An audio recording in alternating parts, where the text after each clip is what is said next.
Alright, ladies and gentlemen, good morning, good evening, good afternoon. East from Keva here. And my apologies for starting the stream a little bit later. I was doing some endless earlier today, so not guaranteeing that we're going to have some endless on stream today because I've already done some. I don't like doing too much endless. It does take the toll on my hands, mainly my right hand, which is the hand that is my dominant hand that I use the most. And because I'm such a gamer, I use my hands a lot. So we're probably going to be doing some towers and some dungeons today mainly. I did get a new personal best earlier today without the kingdom temples going. So I'll show you right here. It was 25 anguish is what I had right here, and I defeated a fallen realm shifter. And I got to 27 billion XP. And I will go over what the build I'm using right now and what build I used in order to get that in just a little bit. I wasn't using sequencer. I was using sequencer mainly for the last endless that I had, just because I knew that it would take me a good amount of time to get there. So I'm going to go back to the Disciple of Finesse for the dungeons today that I'll be running with for DDR. And then I'll just show you what the gear that I use. So this is different from this one. So this is the normal gear that I use right now. Now the gear that I used for Endless, which was very similar, but I decided to use the Godforged Stormy Arisen Aru armor. It's definitely not too shabby at all, Neil indeed. And the reason why I use the Arisen Aru armor, or the Stormy Arisen Aru armor, is for the Blessed Shield for my pet, or summon. So, my pet was spamming Blessed Shield. This is one of the gear that I use, or am using, when I go for my personal best endless. But I decided to test it out for my orange or my XP endless, because the more that my pet gives me temporary buffs, the tankier I get, the farther I can go. So that's what helped me get that 27 billion XP. So that's what I've been using recently. So I had to change out the Ashen Pinion, or I had to change out the Lincolnus Bristol in my helmets to an Ashen Pinion in order to get enough crit rates, because this will give me right here 76% crit. So if I was using the Lincolnus Bristol, I would have 74%, and I don't want to take the risk, even though some people would gladly take that risk to have a 1% chance to not crit, but I'm not willing to take and miss that chance, because that could be the difference between defeating the boss and not defeating the bosses for that 1% sometimes. So like I said, today we're going to be doing some dungeons, mainly. So what I'm going to be doing is I'm going to be removing a lot of these people from my party that I was helping out earlier that are not going to be available to join me for dungeons, or maybe they are. We'll see. You know, I can ask some of them, but I can know for sure a good percent of them aren't. I might keep one or two of them in the party in order for them to get a little XP share from the dungeons. But for the most part, I know this person lives in Europe, similar to Neil. So they're probably sleeping, or they should be sleeping soon. But, you know, some people are night owl people. Grave Warden, Kirulo, I'm going to remove them as well.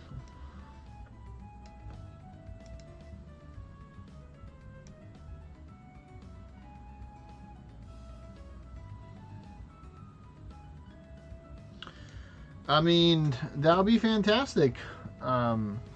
Seems like you upgraded that one very fast, Neil. I'm probably going to remove Sebub because I think they're also in European time zone as well. I think for the most part, I'll probably just keep Kim in the party, just because Kim has been very generous.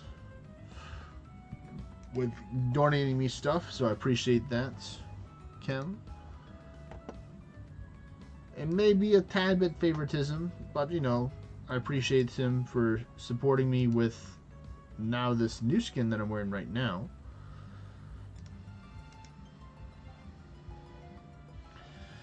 Well, it makes sense because you said it was one of your other characters, Neil, so it would definitely make sense to where it's not the one that I've added. It's not Mootrix or Lightfix, it's someone else. So if you want, you can just send me an ally request and then I'll get everything set up. But, you know, the floor is open for everyone, so if people do want to join in for some dungeon runs, we will be doing some dungeon runs today. It'll bring Fafnir. Okay, the Faffy himself. Okay, I like that. I like that.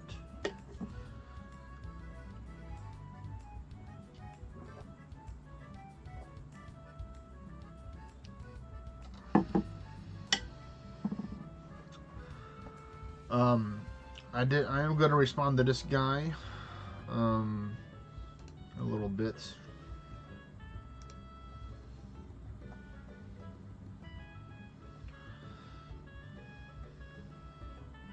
Well, you can always change it if you ever feel so inclined to do so, and always put it as another alt. But you know, maybe it could be a memento for your girlfriend. Rest in peace, or not rest in peace, but you know, hopefully she'll return one day to have an epic account.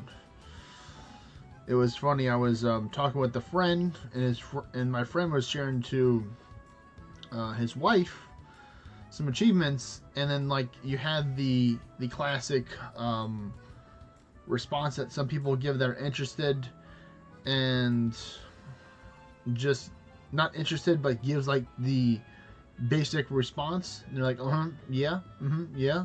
So like that'll be my inspection if you were to go to her, be like, look, babe, you know, I got this 199, you know, one of the best helmets in the game on your account. She's like, oh, that's cool, babe. Like, just like, or like, that's cool, honey, or, you know, whatever pronouns or, you know, nicknames that you have from one another. She's like, oh, yeah, that's cool, but I don't really care. As you said, that she's not really interested in Orna. So that'll be my guess and what it would be, so.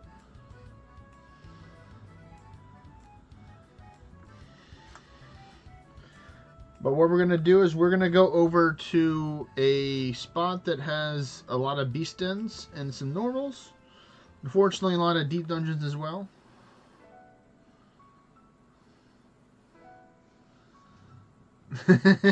Hello there, Colt Allen. Yeah, your wife's response would be, I have no idea what you're talking about, but I'm happy for you. Yeah, that's another generic response right there. I can see that. And then Neil's like, I don't know what it is, but well done. So I'm getting the way vessel set up right now. We're going to be going over to, well, let me just see who's at which one so I can pick out which one we're going to. Because I'm not going to be leaving the party. I'm just going to be adding people to my party. Because at 11 or 12 o'clock at night my time, so in roughly like six hours or so, there is an amity that I'm looking to hunt that I found. There's some other ones in the earlier time as well, but the one that I'm looking for that I found, and I will show you out to y'all so you can get jealous, or maybe not get jealous, if I can find it. Let me just go by recents. So this one, Beast and Inability. This one is a 30% dragon damage with 15% arcane damage. So this is my first ever dual element amity that I found in my own party. So I'm looking to see if I can get the ornate for this one. There may be a line forming. I haven't officially notified my kingdom yet that I have it. Only my friends, or a couple friends that were there with me that got it, know of this one.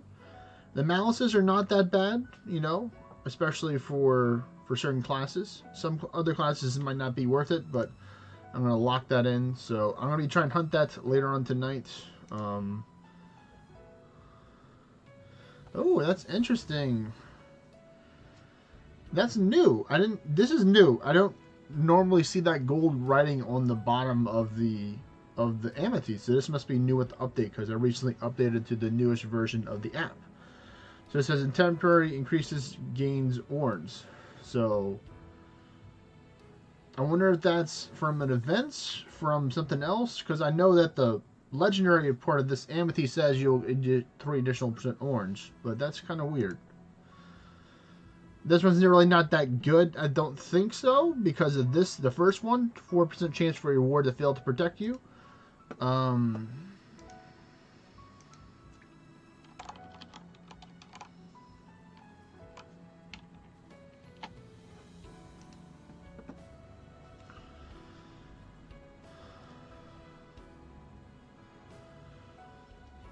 Okay, claustrophobic.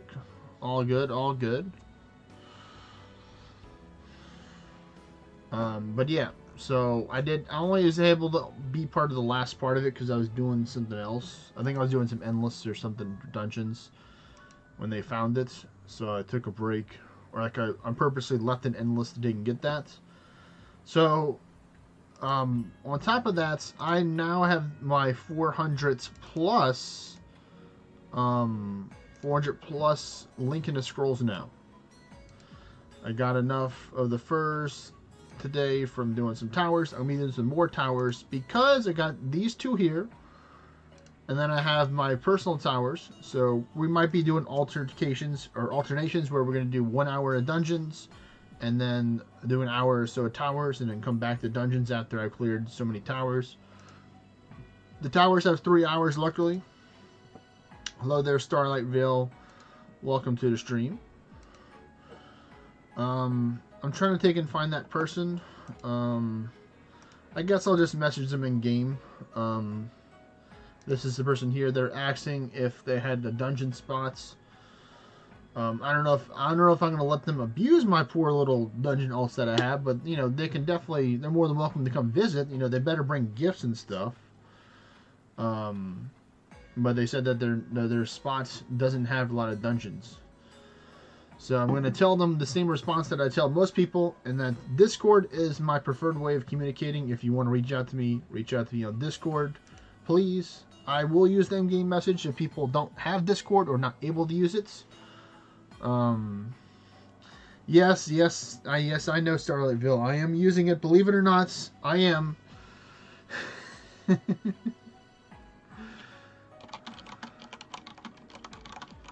Oh. Actually, I clicked on the tablets.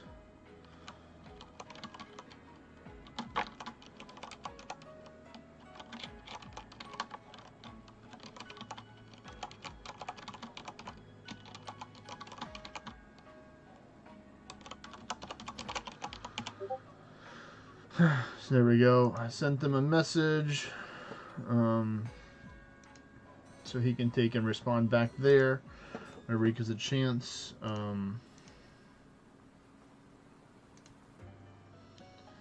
So let me see what you're saying here.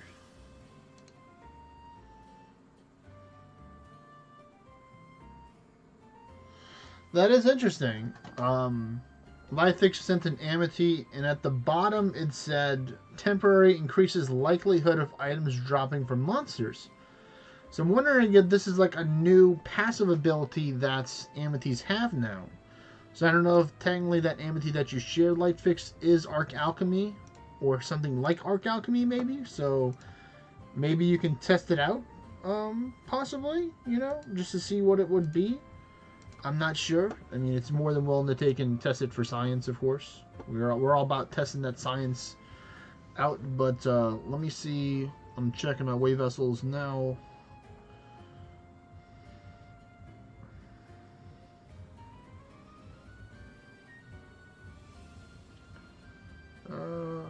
This one. Alright, so they are in that one, so we're going to get this one. So we're going to go... The wave vessel name is going to be Speedy Kevo. I'm going to add him to the party right now. This one right here. So, if people do want to run dungeons, let me know. So currently we have 2 people. Me and Neil. Or me and Neil's other character. that is still Neil. So if people do want to join, let me know. We have 2 more spaces. I'm not going to link the DMs per se, Starlight Vale, but I'm going to show you some of my amethysts, and we can look at them to see what they look like, if they have anything new on them, so you can see this yellow messages. So you see here, True, I have not invited you yet. I'll invite you in just a minute. See, this one says temporary increases gold. For this amethyst, the next one, nothing on there. I'm just going through my amethysts until I find another one. Oh, wait a minute. I messed one right there. Temporary increases likelihood of monsters spawning. This one has 2 of them. Temporary increases experience gained and temporary increases reward for completing quest. So, see, this is weird because it looks like the malices are tied. The malices are tied to the yellow words, is what I believe.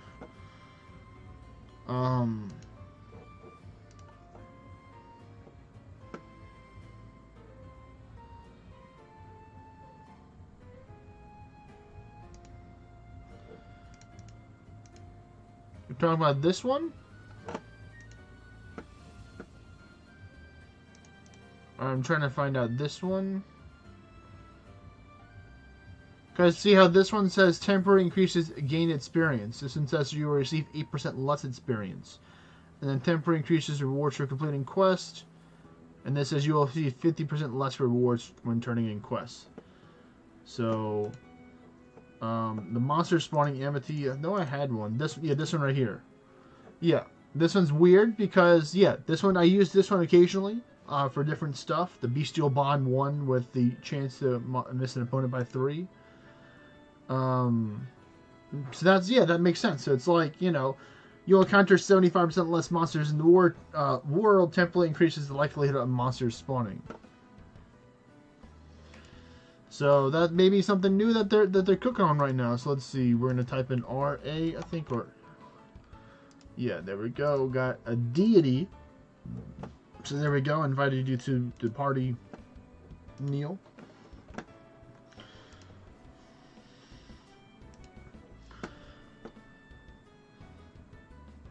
Yeah, they're cooking something. I don't know what they're cooking yet. I don't know if it's good or not. But yeah, it looks like they do oppose each other, from what I can tell.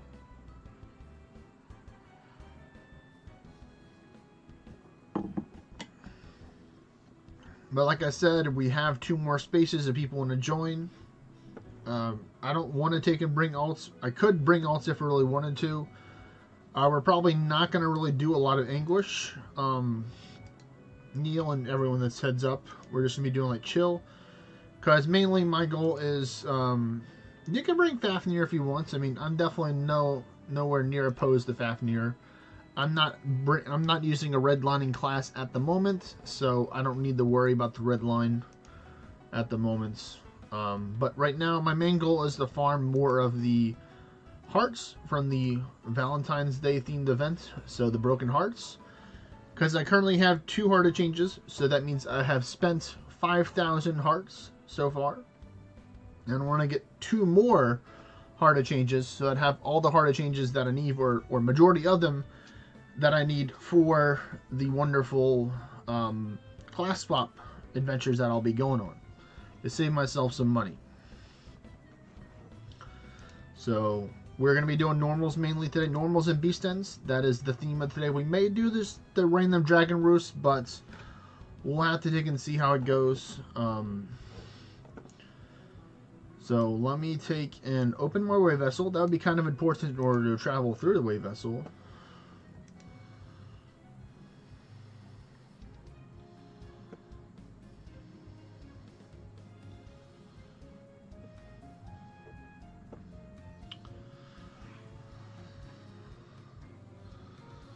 Are you trying to take and trying to get a heart exchange on one of your characters, so some of yours as well, Neil? Is that what you're saying, or you're mainly trying to take and get something else?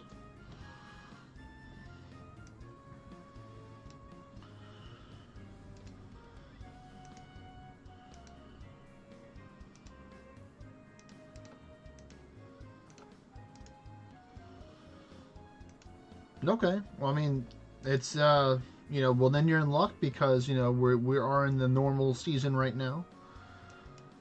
Because you can see right here, if I go here and I go by count, or let's see, count, and I go to items, you will see right there, I have 402 Beastfeld Summoning Scrolls. So for reference, I started out with 120s. I think it was 126 or 129. So I've gained over 170 or 270 or 280 scrolls. I could probably, if I really wanted to, get over 300 by the end of the event, but I'm pretty happy with getting this amount. It's a nice number. But we'll just have to see. I'm trading these probably. I'll be trading some of them after the Beastfeld event's over to a friend because he's in need of it because he's a returning player. And I want to try my luck, so we're gonna take and do some pre-damaging the raids and using a Crest of Felling each for these. But overall, I'm gonna make a post on my Discord server or my Kingdom Discord server right now, and you know what? I'll make a post too on my personal Discord server. So we'll see if people want to take and join or not. I think Trey said he did want to join, so I think I'm going to take and send him an invite if he's online. I do not... Wait. It's not always close. There we go. Trey. There we go. I'm going to invite him, and I'm going to send him a message on Discord because he did reach out to me.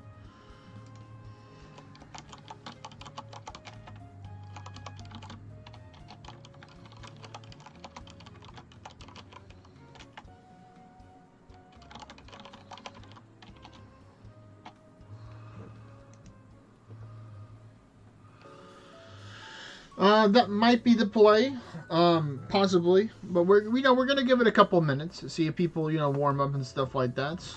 And there we go. We got one of our favorite guys.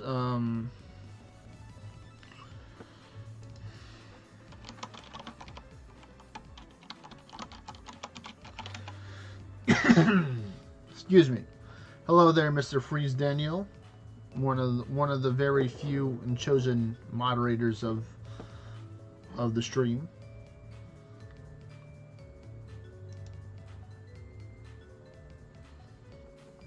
And hello there, the other guy, Total Random.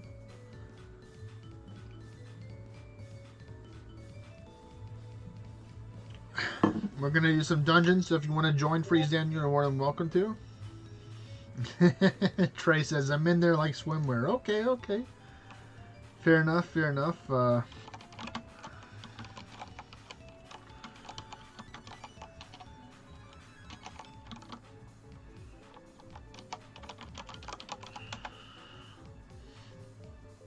So that's number 3 right there. So we have space for one more person. If people would like to join that are listening or just tuning in, we're mainly going to be running the beast ends and the normals here. We're running normals, not boss, but is that a let's go saying you want to go Freeze Daniel? Or is that a let's go saying, let's go for the dungeon? Which version of let's go are we going?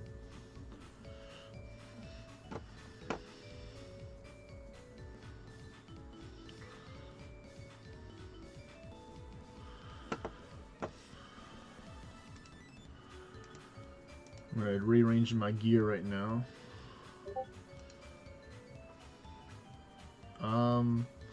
Well, I mean, both of them are good, to be fair. And the question still stands, do you want to join the dungeon runs or not? That is the main thing.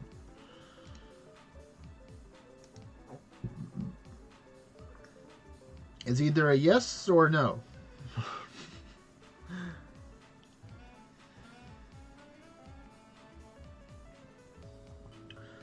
So with this loadout, I have 714 foresight. So if you can be within that range, Neil, you can. Trey said that they're currently driving, so they'll be able to play in about 15 minutes. So we could probably go on without them for now, because we're going to have a good amount of normals to run. I mean, it's your call, Freezden. You don't have to change your class if you don't want to. We just host whatever dungeons that you can see. So I'll just toss you an invite anyway, just in case if you wanted to join or not.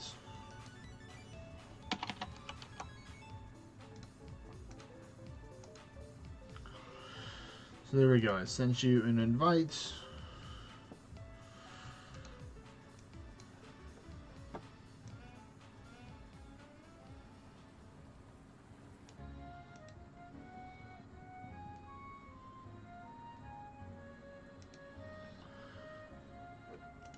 But if you don't, you're gonna go later today. Okay, so then we still have a space then.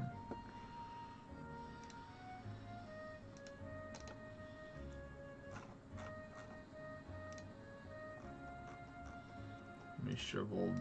He has 2 Ammonite Clydes. Alright, let me shuffle in that guy who's definitely not a mimic.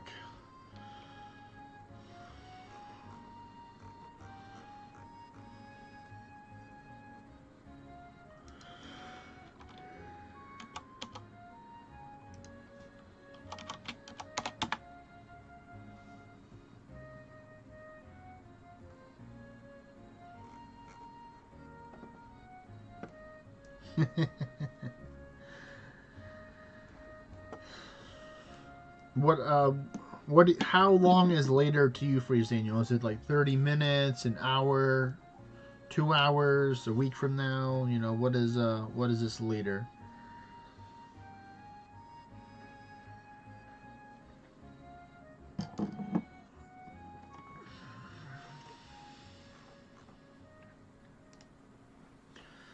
But that works out, Neil, so you're within the range. 45 minutes, okay.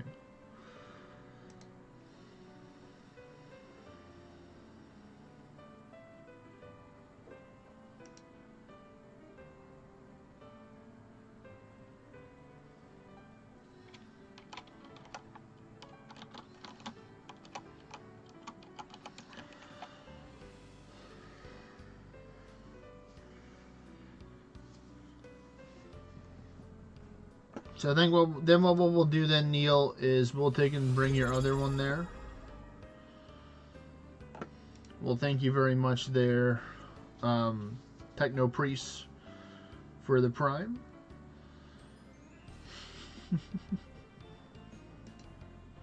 Hype numb.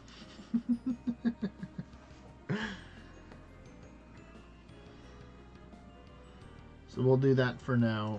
We'll just have you bring your other character, Neil, and then if someone else joins in the meantime on the stream, then they can just take whatever character that you want to take and remove at the moment. And once again, thank you, Techno Priest, for that. Always appreciated. Subscribe for 6 months. It was like 1 or 2 weeks ago, I think, or a couple of streams ago, where I originally had my first year of streaming on Twitch.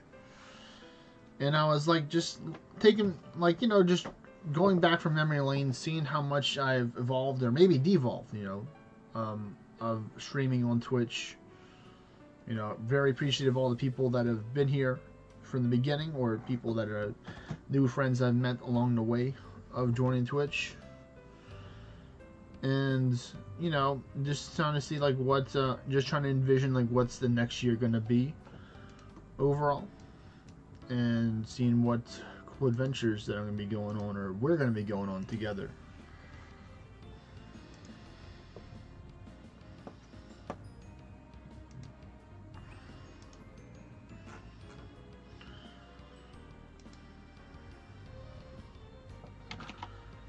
But let me know, Neil, whenever you're ready.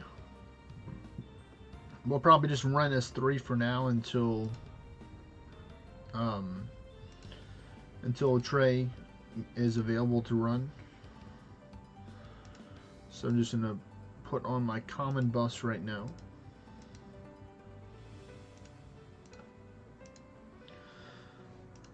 And then I'm gonna change my pets real quick to the Merc. Yes, you can take and host right now. Neil. So I'd probably say do the beast ends first, and then you can do the normals after the beast ends. Yeah, hard mode normals are good. Hard mode normals and hard mode beast end, I guess. I don't know if I'll run mine hard mode because I want to maybe do like another loop or two before the end of the stream.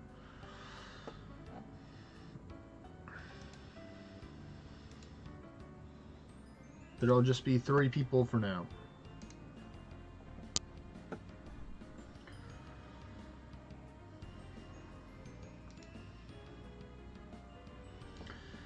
Trey is still driving, so he's probably not going to be here for another 5 or 10 minutes or so, would be my guess.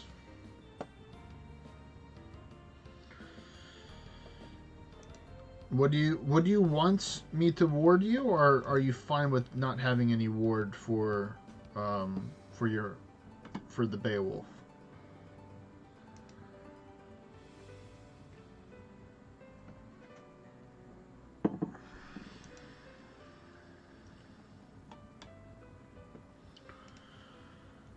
They are the best. This is true. Freeze Daniel. Hell Heists are the best for view distance.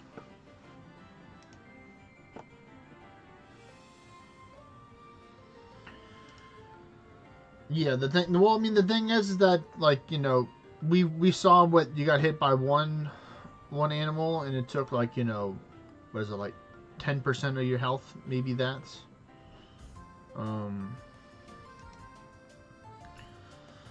Yes, that is correct, Freeze Daniel. Hell Heist have 9 slots, while the Suitor Sword and the Minja's War Staff have 8 slots. And technically, the Tier 8 or the Tier 5 Hell Heist also has 5 slots. So it's weird because you would think that they would have different ones or not.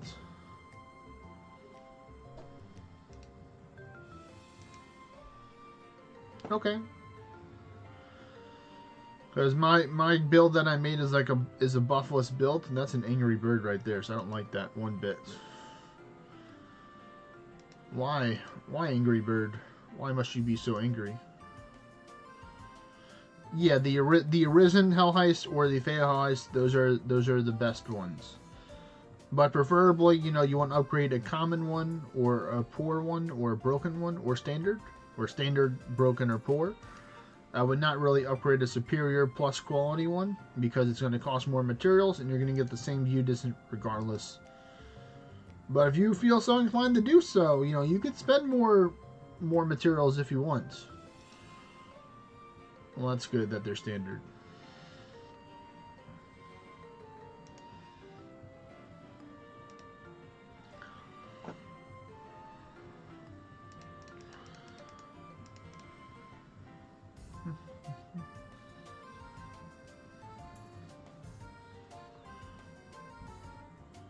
There we go. Yep, it does seem to fix it claustrophobic. It goes with pretty well. I mean, like, if you plan on actually like using your Hell Heist to attack people, sure, the Hell Heist is good, but, you know, for the most part, I would not recommend attacking people with view distance weapons. I just think that, you know, if you're going to upgrade an ornate Hell Heist, you know, it's going to cost you a lot more Solarites, more greater souls, or platinum, or all the other stuff that it is to do that.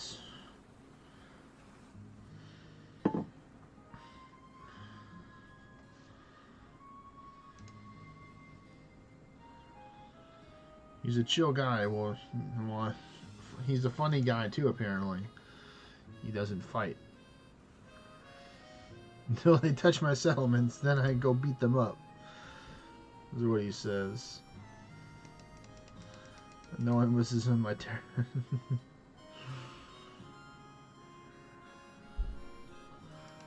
But if you want to join us, claustrophobic, we do have space.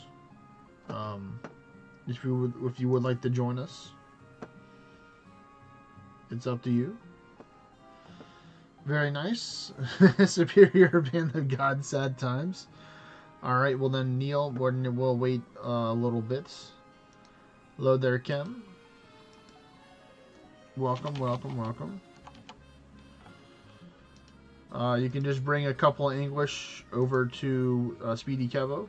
It looks like the party is full, so let me figure it out.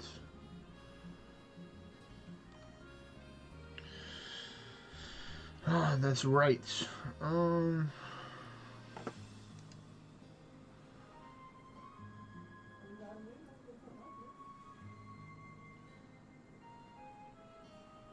Well, the thing is that Lightfix is gonna be his character's optional. He mainly wants Rack Hustle Holstar, if I'm pronouncing it right, to mainly play. So he can always remove that for another person. And then Trey is gonna join us whenever he's available. So if you want to go, you know, and you're ready now, then you can take Lightfix's spot. He's just there holding the space just to have more people in the party. Alright, well, then it's been decided. We will see Lightfix later. And now we're going to invite Claustrophobic. So there we go. So like I said, head over to the Speedy Kevo. Put on a couple of English. Doesn't have to be a lot. We're not farming boss dungeons here. We're mainly just farming the beast dens and the normal normals or hard normals, whichever one you prefer. You don't have to run hard mode if you don't want to. I will be taking a break to do towers. All you got is one. Well, then that's all that works. I do have these two towers to do. They end in an hour and 25 minutes, so roughly we'll probably do another 45 minutes of dungeons, and then after that, then I'm going to go do some dungeons, do my towers. I'll do an hour's worth of towers, and then I'll come back and do some more dungeons. So during that time, people can run whatever dungeons they want, or, you know, they can do whatever. So let me know when you're over here on Claustrophobic, and then we will get started.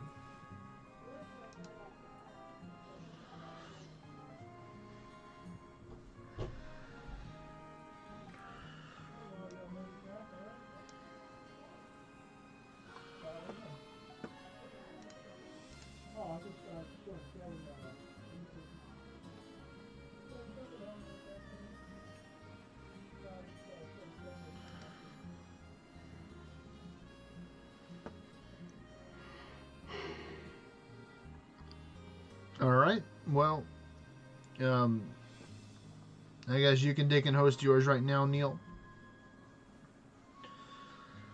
I guess what we'll do is we'll probably just have everyone run their beast dens first, because that's kind of like the most important thing. Maybe not the most important, but pretty important to me at least to run those. So we'll have after Neil has ran his, then we'll have me, and then we'll have Claustrophobic, and then if Trey gets here in time, then he'll host his, and then whatever remaining time we have left, then we'll take and go. Or it looks like Kem is here too, so Kem will take a spot for now.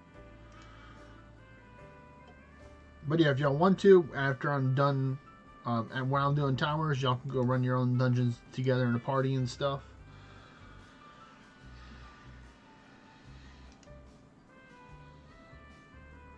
I will try and give a chance for people to buff up here. Probably this will be a good spot right here. So I'm going to hit the bird. And I want everyone to not choose violence here, even though I know people do want to. These dungeons are... Occasionally we'll have some chem for the beast dens. The higher version of the Kerebos, or the wolf dude, he has the Godforge aura, so you can technically Godforge stuff off of him, but mainly just ward up for now. Don't attack. Or I guess you can attack if you want to, but it'd be much safer if you decided to take a ward up for now.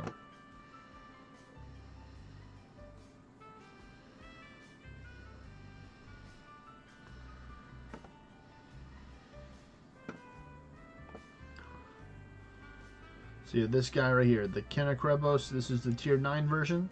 See here, level 220. So he's the one that can Godforge your stuff.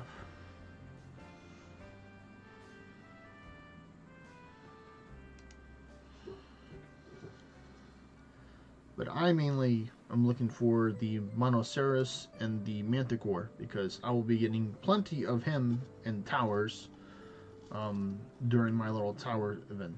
And that's why, Kim, I recommend you taking ward so you don't get hit by the bird and take a lot of damage. So I'd please recommend next time when you host this next dungeon, when you do get your turn, do not attack. Just use a ward spell. You may give us a little time if you need to add it on your spell bar in order to help out. Okay, well then Claustrophobic wants to change their gear as well. So yeah, we'll wait like a minute or two after this dungeon, so you can go grab whatever spells you want to get, change your gear, stuff like that. But please ward up. Even though technically Neil can revive you, it's not the preferred method of playing, in my opinion. I'm much rather have everyone live and not have to revive somebody. But we're just gonna go after this dungeon just to make it easier, Neil.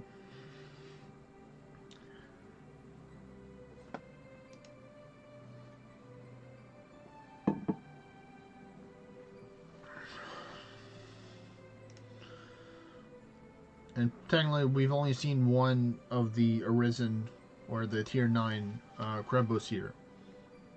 So we'll have to see. That might have been the only one. Who knows? We've got a couple more floors, so another one can still show up. Technically.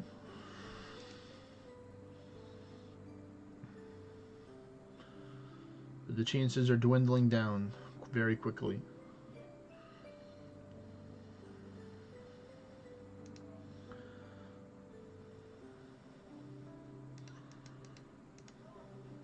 Ooh, there we go. Manticore at the end. Thank you.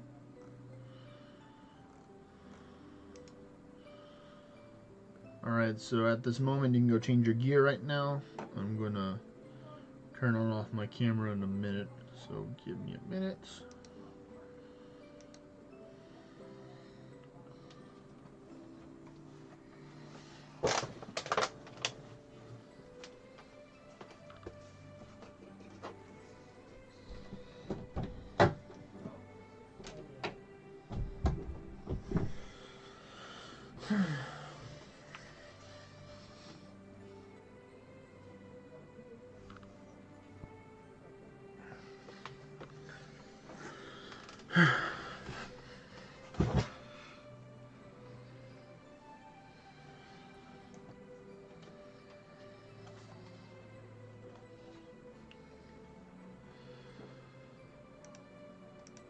Alright, I'm back. Looks like Claustrophobic is ready, so you can host the next one whenever you're ready, Neil. Ornate Lantern swag, very nice, very nice. I guess that's a cool one that I would like to get, maybe like a Demon Forge lasting lantern, because it has luck on it, and use it for like an open world farming thing.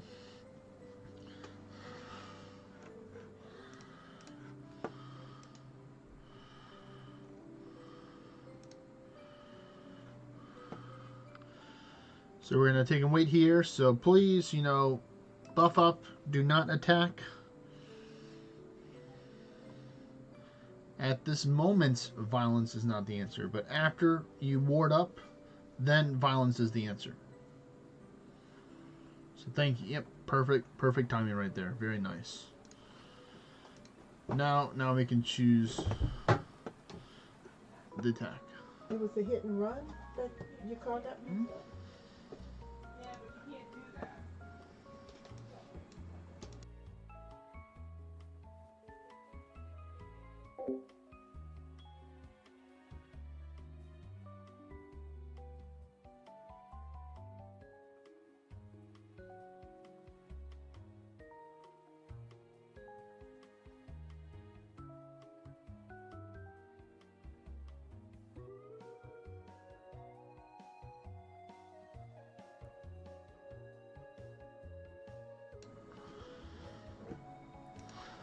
Alright, I'm back. Fun times, fun times.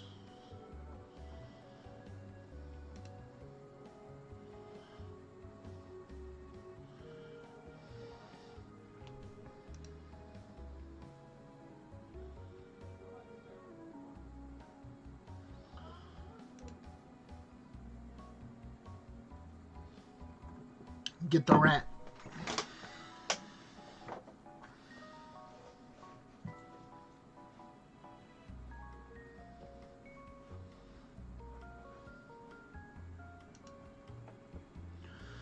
Do, do, do.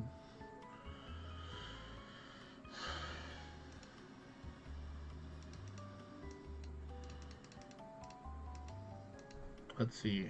What I was doing earlier before the Riftfall event started was counting to see how many event monsters that we saw in different dungeons to see, and my theory was that you get at least the minimum of 2, so I think this is the first one, maybe the second event monster.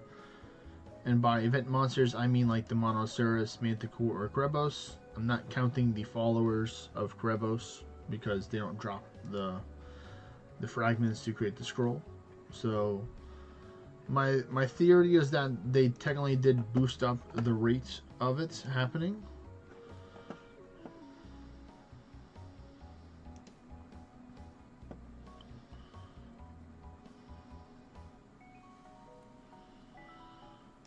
So I'm hoping to see a couple more of each in each of the beast ends. But right now, you know, we got the different RNG.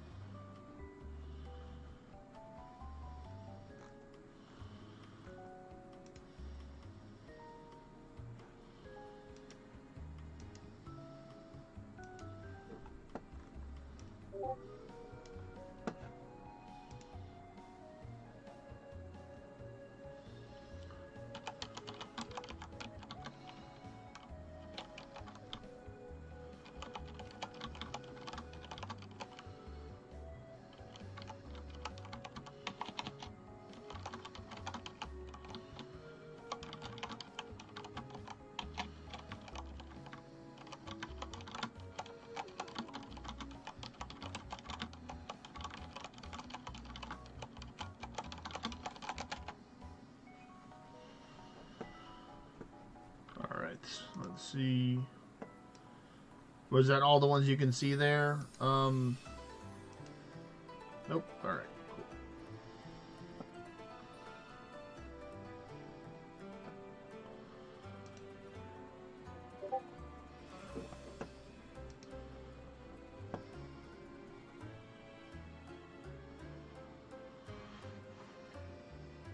Okay.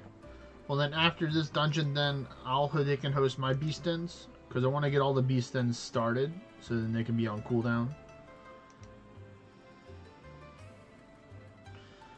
So it's going to be floor 5, I believe. Yep, floor 5 is where we're going to buff up on this floor here.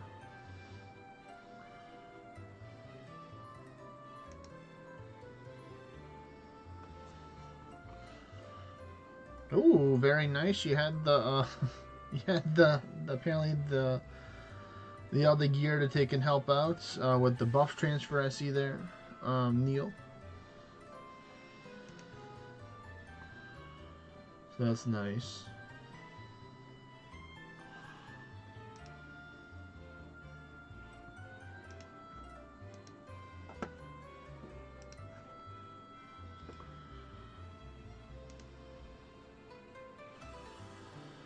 So let's see, I'm trying to remember what I need for my quest without looking at it.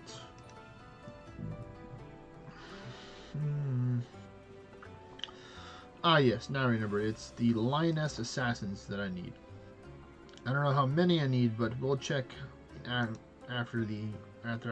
before I go do my towers.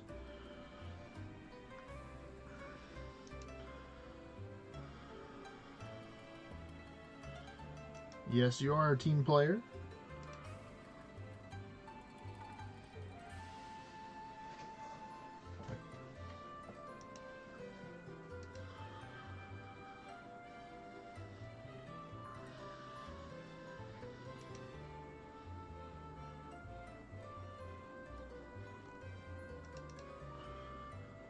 Come on, give us something good, game. Hey, there's a Monoceros.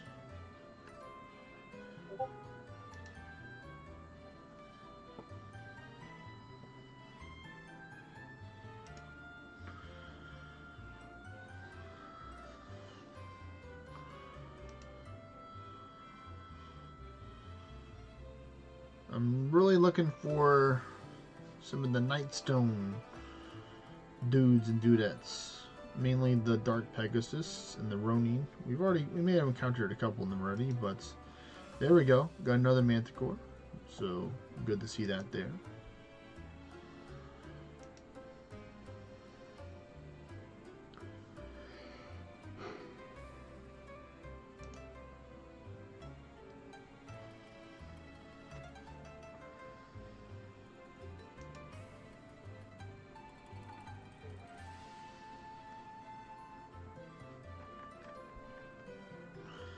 Nice, the pet coming in clutch.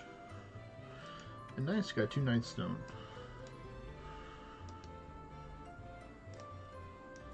And you go at mine.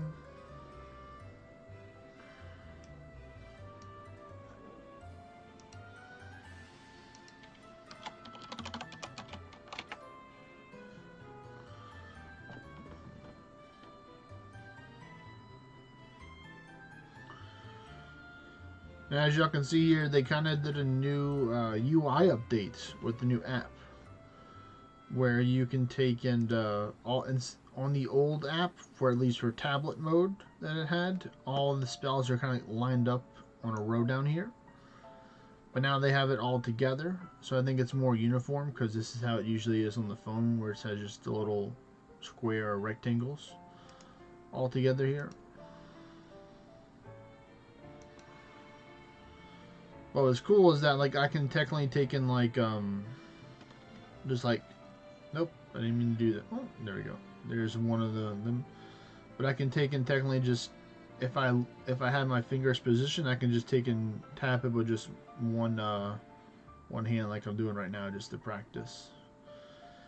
Pretty helpful for endless as well, even though I do kind of prefer doing the endless now at the moment on my phone, just because it's more of a handheld. Hey there, Trey. We're just chilling, doing some dungeons. About to do some towers in a little bit. How you doing, man? How was your day today?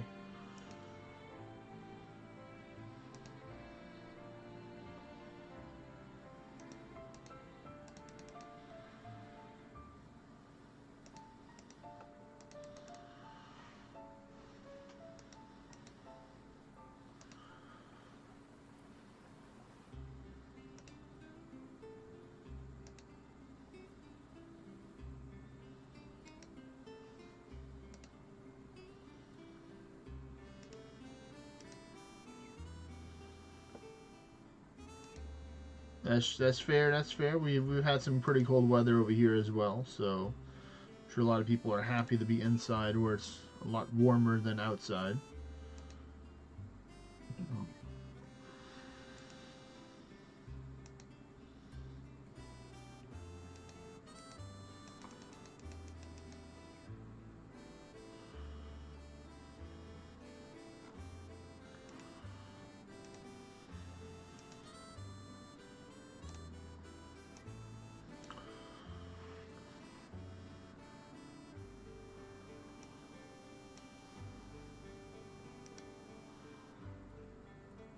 '20s with a wind chill. My goodness.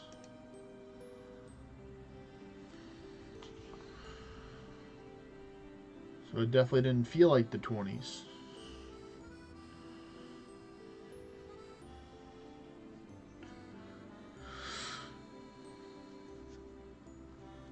Yeah.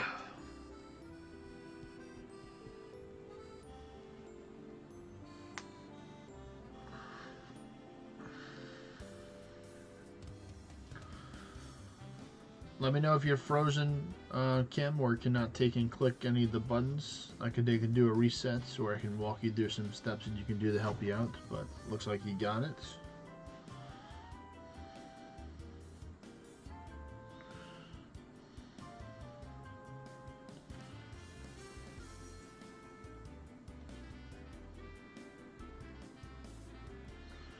There's a regular Krebos. Take it though. Going for. Really, I didn't count the last one, but that's one right there at least. No, 2 of them, because I think there was a Manticore for the first one, so that's good odds there.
Alright, that's number 3 with the Monoceros.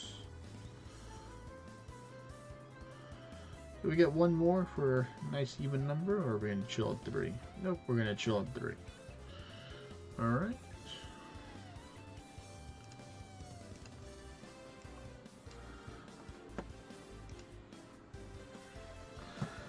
You're most certainly welcome, Trey.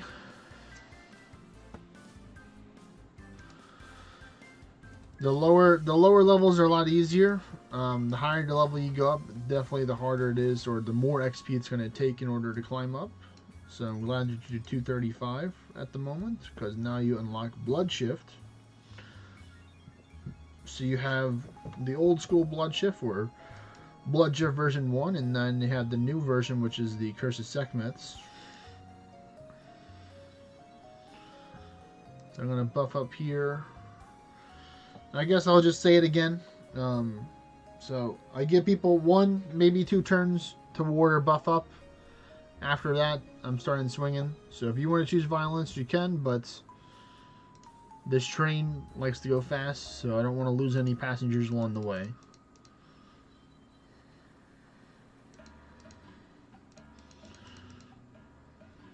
Okay, so that's 1 for the Manticore.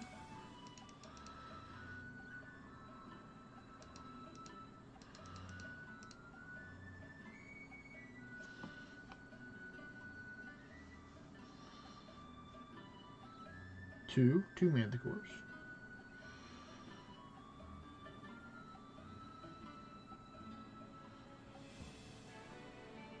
Okay, Pegasus. I do like the Pegasus.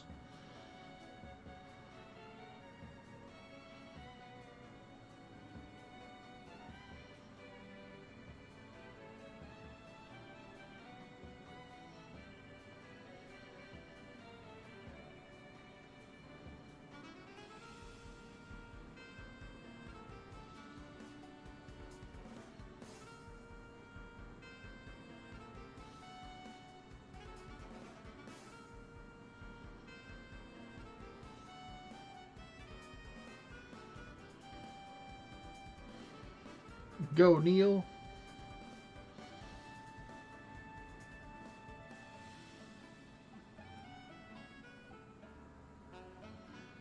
Alright, cool. Nice. Claustrophobic. Got the mini tour.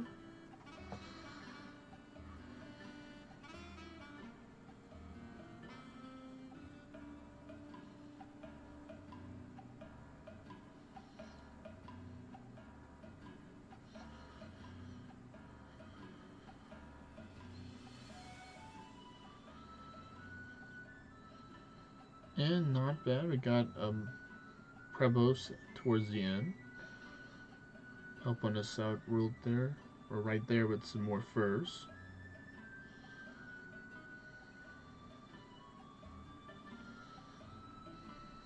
Alright, so I'm trying to think. So after I host this one, we're gonna have we're probably gonna have Kim host next. So I'm gonna send you a message, Kim, because I know English isn't your first language, so you can take and be able to understand it on the stream chat.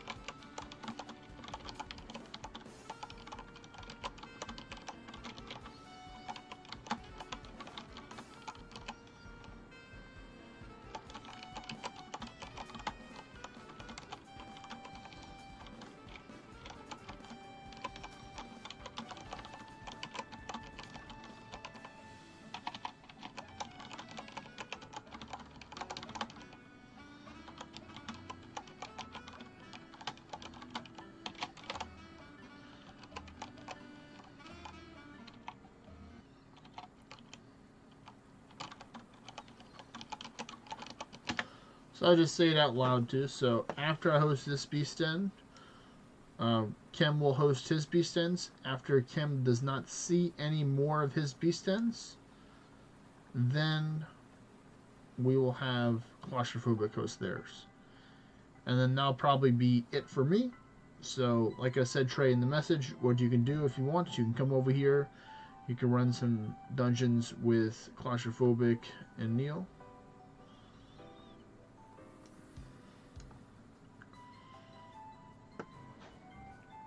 I don't know if Neil wants to take and use his other character to help carry a little bit easier.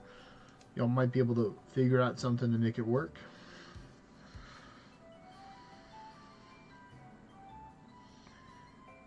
Oh, well, yep. Well, that's should have worded there. Well, okay then. Yep. Okay then. And there we go. And that's why I told Neil to make sure to bring the Faffy, and that's why you word up right there. And I give you a different turn than going against somebody Griffin. Faffy wins for sure.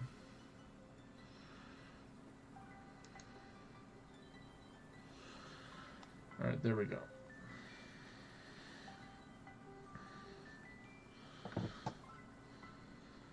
There we go. Nice, nice.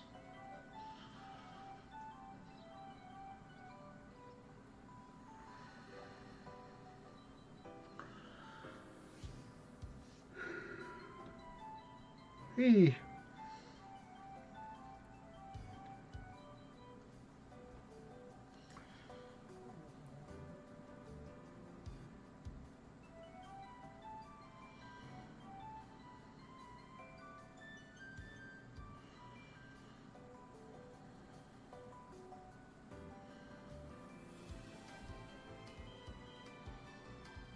Alright, Kim responded on the Discord to the message.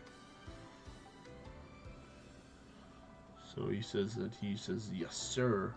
So he understands the instructions.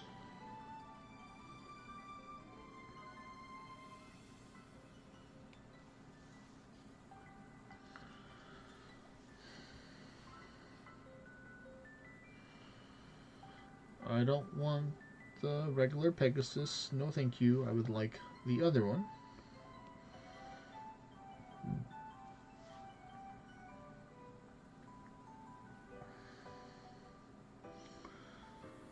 I don't think I've seen lots of Beastfeld or Lincolnus Beast fragments this run here. But, I'm okay with this. Good material for there.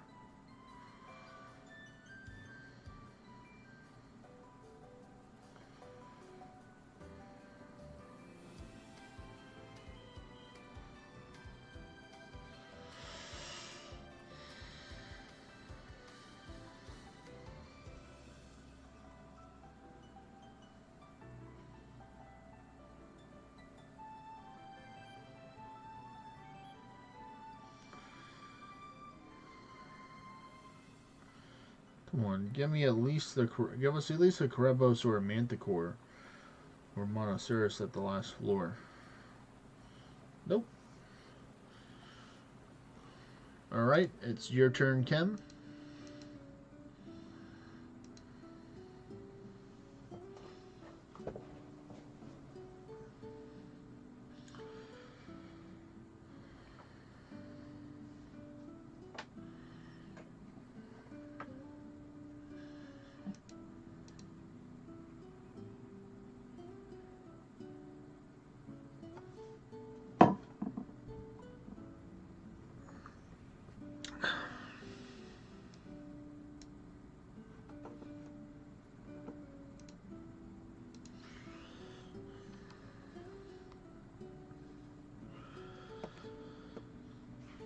There we go. We got our 4 people. Let's go.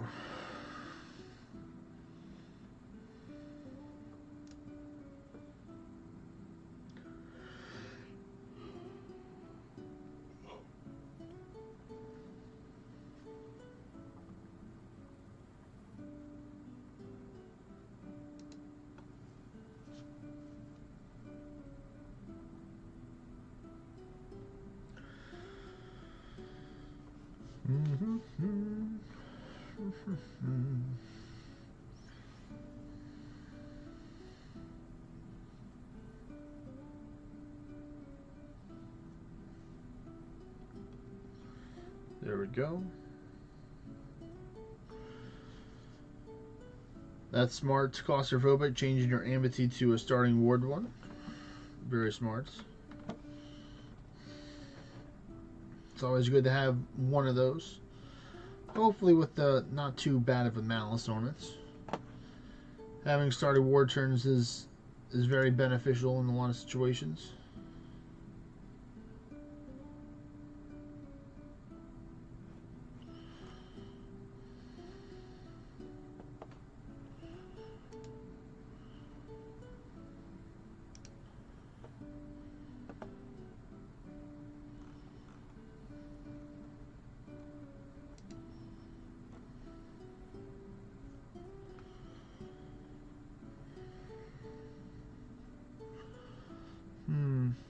Let's see. Nice.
Okay. Just reading some Discord messages right now, or Discord stuff people are talking about. I'm not going to reveal where I'm wearing it, just in case people are going to try and post there, like someone did before.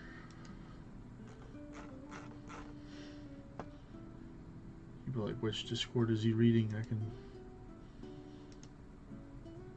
catch him off guard.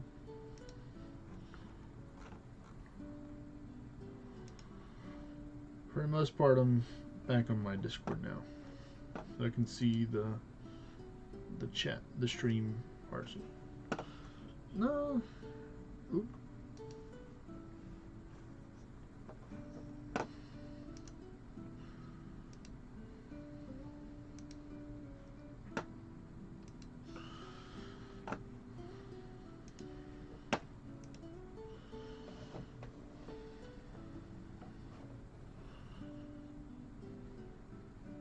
Okay, so it looks like Chem hosted all of his. So after this Chem, we're gonna have Claustrophobic host their dungeons. So you're as long as you don't see any other beast dens around.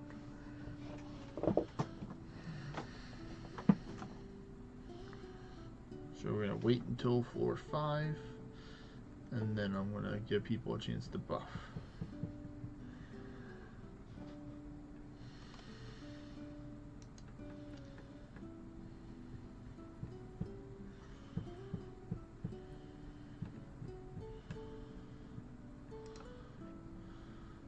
Take out the mummy.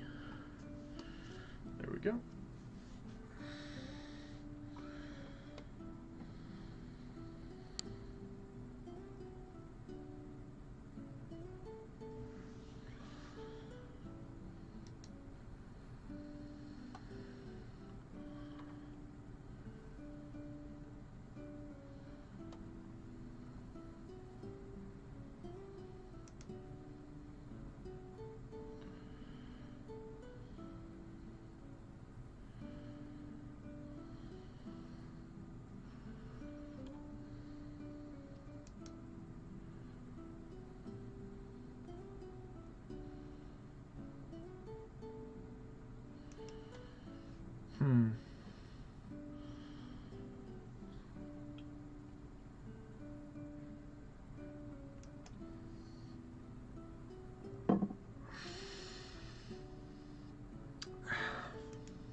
Oh, thank you, Ronin, for your help.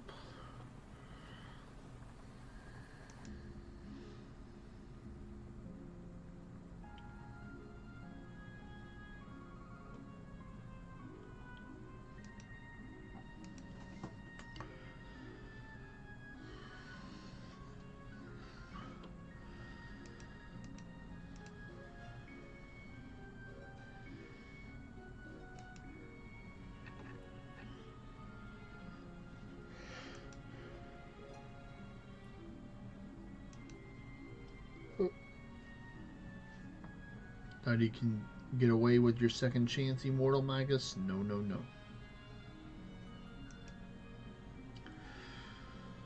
Swing and a miss on some events bosses there, but we'll keep on going.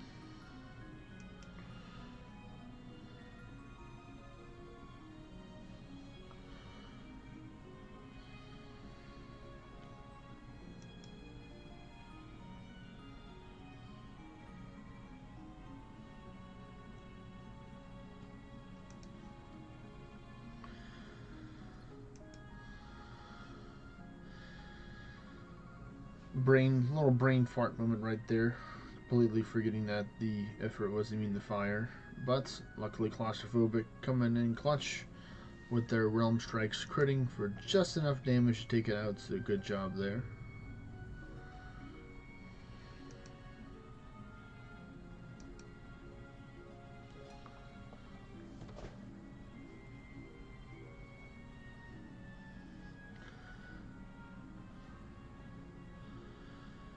But now I can use it. Power of the fire. Alright, Claustrophobic, you can host your beast ends that you can see, please.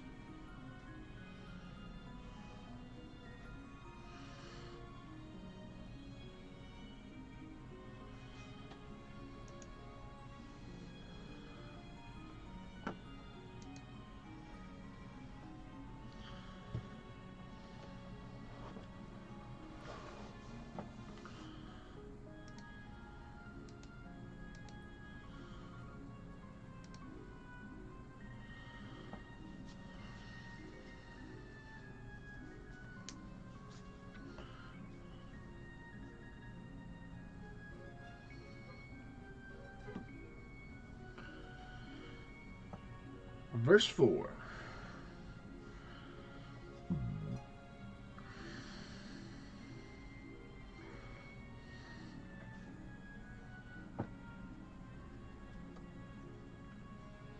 Okay, there we go. There's a Monoceros. Thank you, Monoceros.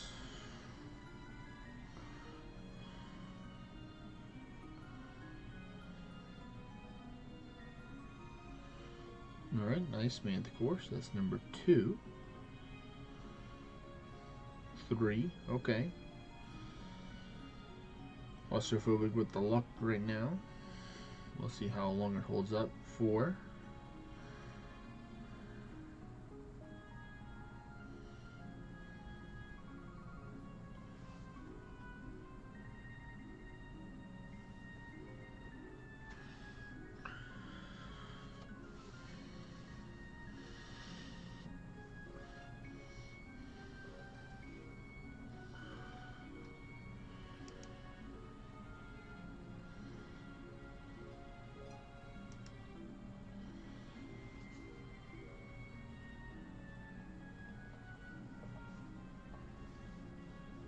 Okay, we'll count one Dark Pegasus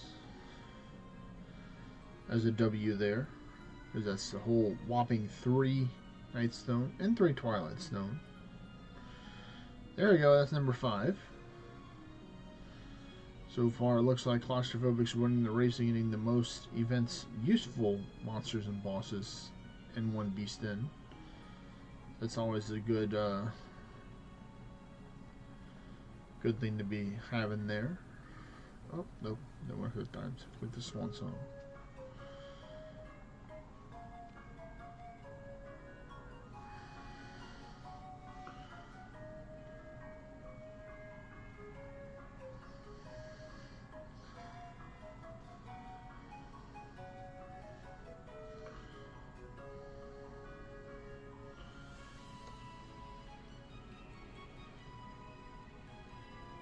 Alright, come on, last chance to get even 6 or not. And it was not.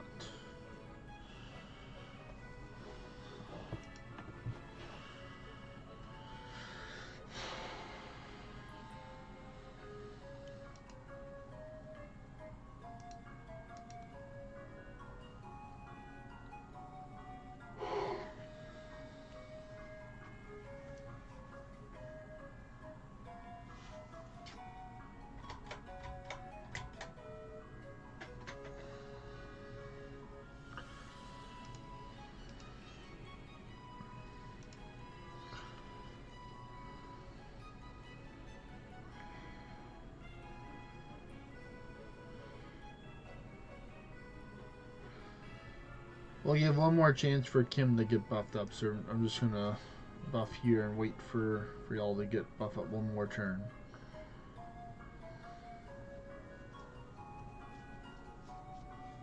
Didn't expect Faffy to be so aggressive, but you know, he can surprise people apparently.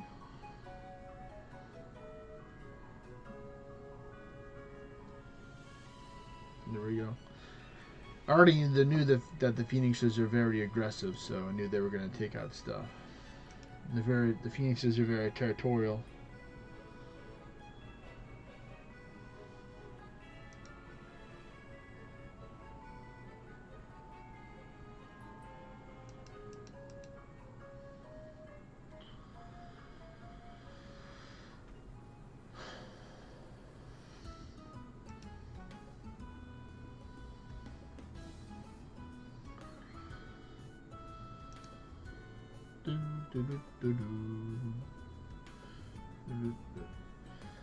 Is this your last one that you can see claustrophobic, or can you see possibly 1 or 2 more after this one?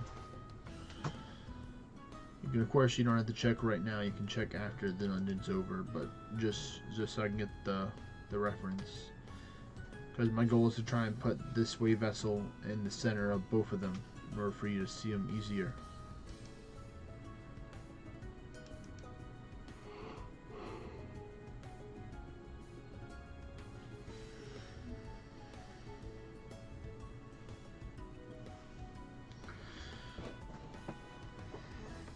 Okay.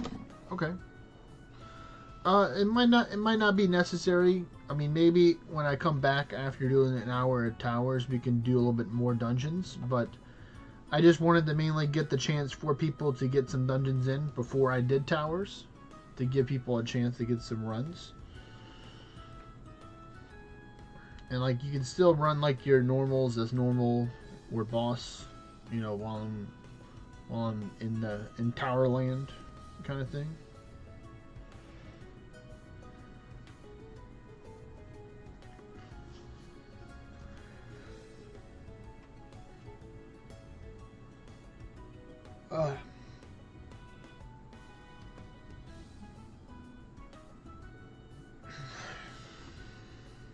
Nice little stretchy stretch there.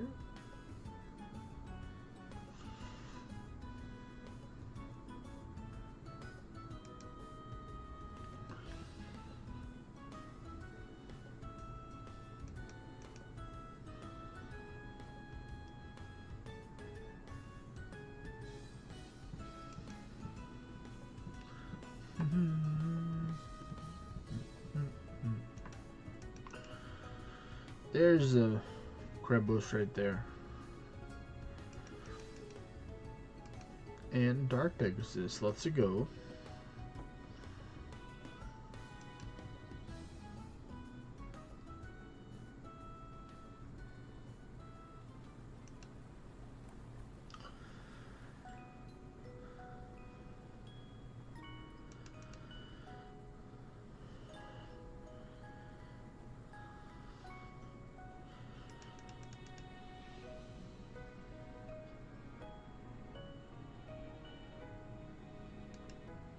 And that is it for that dungeon. Alright, so yeah, like I said before, I'm going to go work on these towers. They got 47 minutes left on each of them, so I want to make sure I do these so I can get the tower shards, materials, other good stuff from that. So it's up to y'all. Trey can take and fill in my spot for now. If you want to continue just some dungeons, if you want to take and swap out characters, Neil, to take and get a carry, you can do that as well. But it is gonna be the tower time after I check my monument shop, see what's in there, because it did reset. So we're gonna see what's here. I've already bought those, so okay, fair enough. There's 2, 3 pieces of gear. Ooh, I'm happy though, because these are both but not soul, right? It's going to be fogstone and titanium. We could still just chill in the party if you want to, Trey. You know, you don't have to run dungeons if you don't want to. You know, definitely go get your dinner.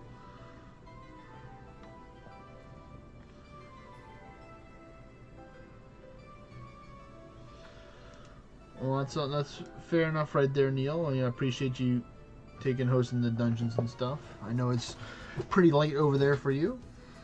I know it's like almost 2 o'clock or already past 2. So let me take and jack up my anguish a little higher, or bump it up a little bit. So 1, we're gonna do 11. I'm not gonna do 14, just because I want to be a little more safer with the build. I'm going to be using the Ursa for this one. And with the Blades of Finesse. I've already got my gear on right there, so that's good. So let me take and start this one up. Start your engines. I need to get my support lady here to help me out along the way. I will be battling these Ronins. Luckily in this tower I've already gotten some buffs, so this one's not going to take as long to finish it. I'm still going to do an hour at towers, just because, or we're just saying I'm going to start at 8 o'clock back with dungeons, so give it a little extra couple minutes. Just so whenever I do my second tower break, it'll probably be less than an hour, or roughly about an hour as well. I still have some time for those.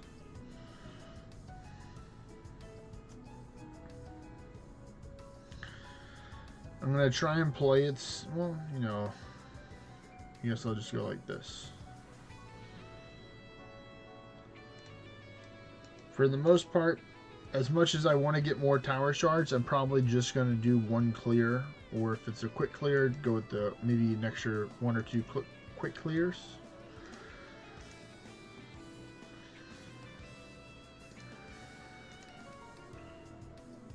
For this, because I'm mainly utilizing the floor rewards is one of my main goals when I run towers. Or I'll also be targeting any of the Ronins and the Pegasus that I see. So if I see one, it's going down.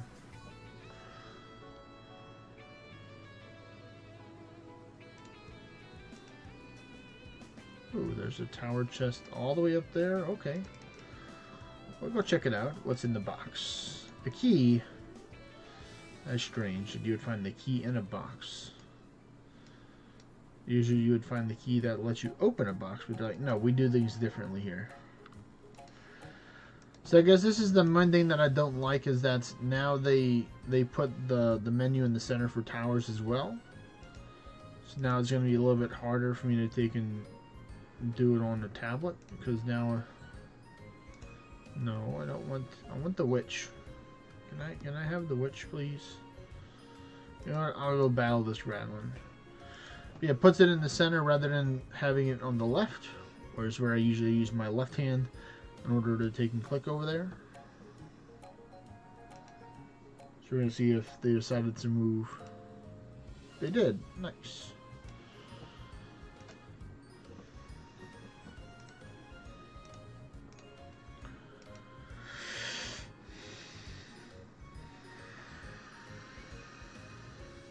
I'm going to take the Proof of Anguish chance from the Arisen Demeter here over the other one, but I forgot to check out the quest, so let me go check out that quest real quick after I complete this floor here. So leave, yes, I would like to leave. Go to my kingdom menu, go to quest, scroll down a good amount. So I need 2 more assassins, so 2 Gradlin packs will do the job, which will be definitely doable here.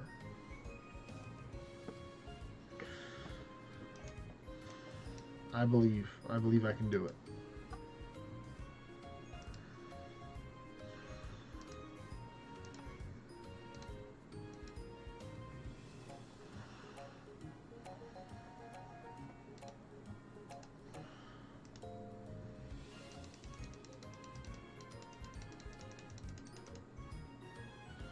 Alright, so we're gonna go with, actually, yeah, we're gonna go with this first, because I normally use my Apex, or I shouldn't use the other one first, but we'll take out enough of them for the parting remarks to kick in right there. So let's see. That's 1. So I need just 1 more Gradlin pack. Of course, I'm going to take out the Carmen. Thought I was going to pass up on the broken statue and all the herbs and spices that Carmen has. No way.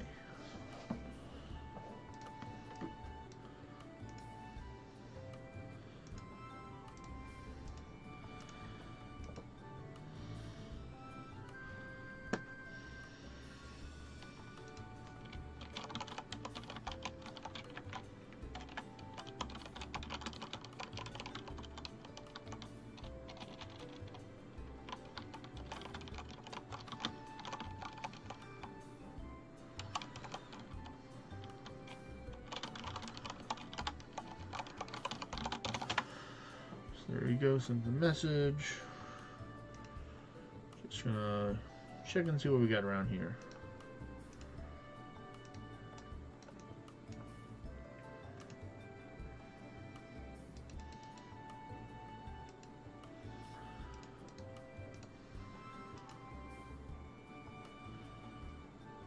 Oh, you know what? We're gonna go for the more difficult fight. We're gonna beat up this one. Nimble Colossal Helmets. It sports a 546 defense and minus 300 resistance. Nothing else. Nothing nimble. And quotation marks. Nothing nimble about it. Sad face. Yeah, that doesn't seem nimble. You would think if it would be nimble, it would have like less defense too, so it'd be more lightweight. Because it seems like it's like a heavy helmet by how it's worded. So you know, kind of misleading their game, or it has dexterity like you're saying. Fair point there.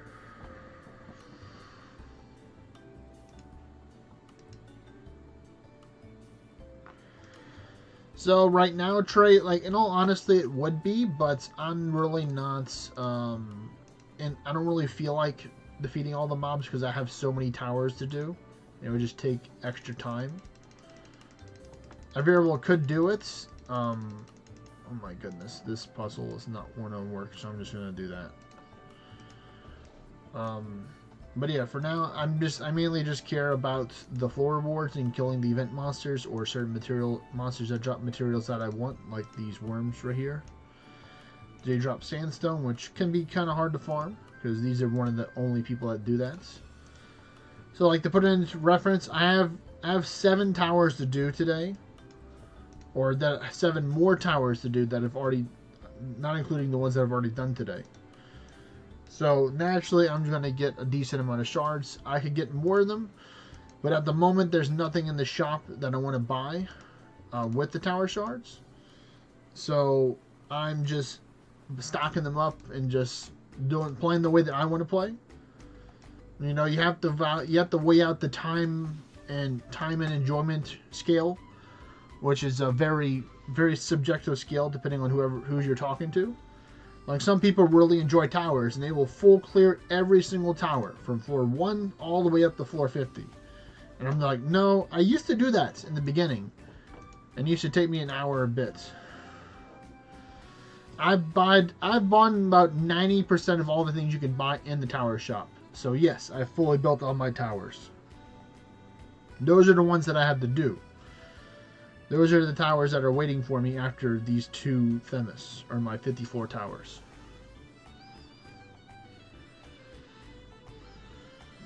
So I've done, let's see, so every single To the Skies events, I've done a tower, like a tower-a-thon, or a tower marathon kind of thing. So, like, I've probably killed over 1,000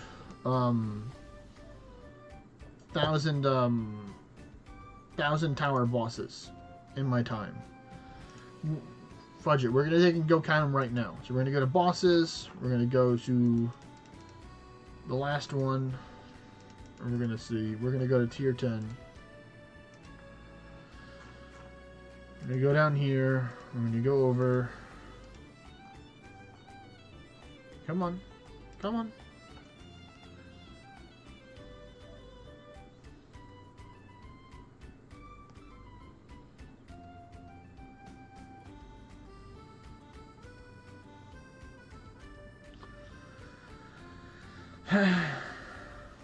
They're bosses, right?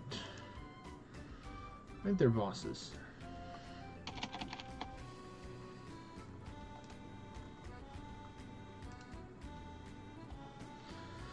So here we go. So we're gonna go from the Titan Eos all the way over to Titan Themis in order.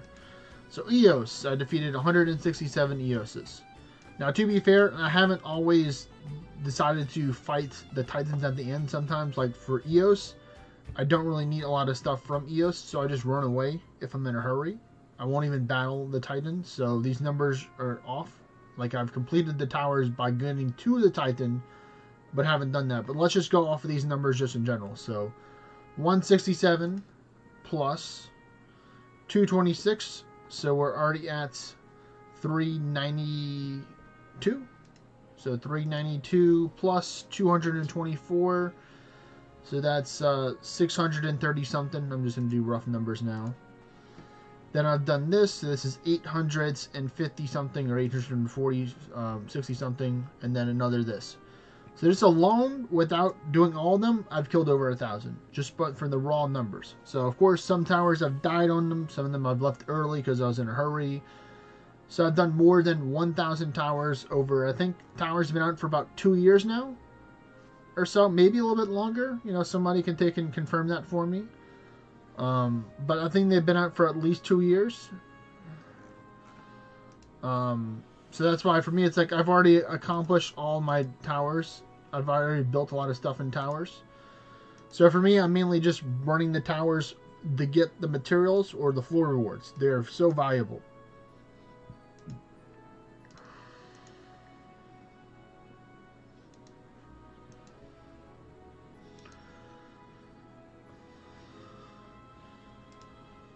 Yeah, that would be nice as well, Neil. Well, because you're a Realm Shifter, Trey, I would say that Prometheus would be number 1, and then Themis would be number 2. Those would be the most beneficial one. Prometheus gives you the Prometheus Hands. The Prometheus Hands gives you 8% crits with 10% crit damage and attack, and then it takes away resistance, so you lose resistance for getting those stats. And then Selene, what's good with Selene is that you want the Selene hands, so you can see the hands are very high commodity here. And the Selene hands will give you attack and magic, and then 15% hybrid damage, I believe it is, or hybrid scaling. It's one of the two of those. And you would do that because if you can't crit in your, well, if you're, let me rethink this. So right now, at the beginner levels, hybrid isn't as beneficial for you because Realm Shifter has some of the lowest base magic in the game. But to kind of give you the basic gist of what hybrid is or what hybrid does, is that hybrid takes 65% of your attack and then 65% of your magic, and it combines it together to one stat.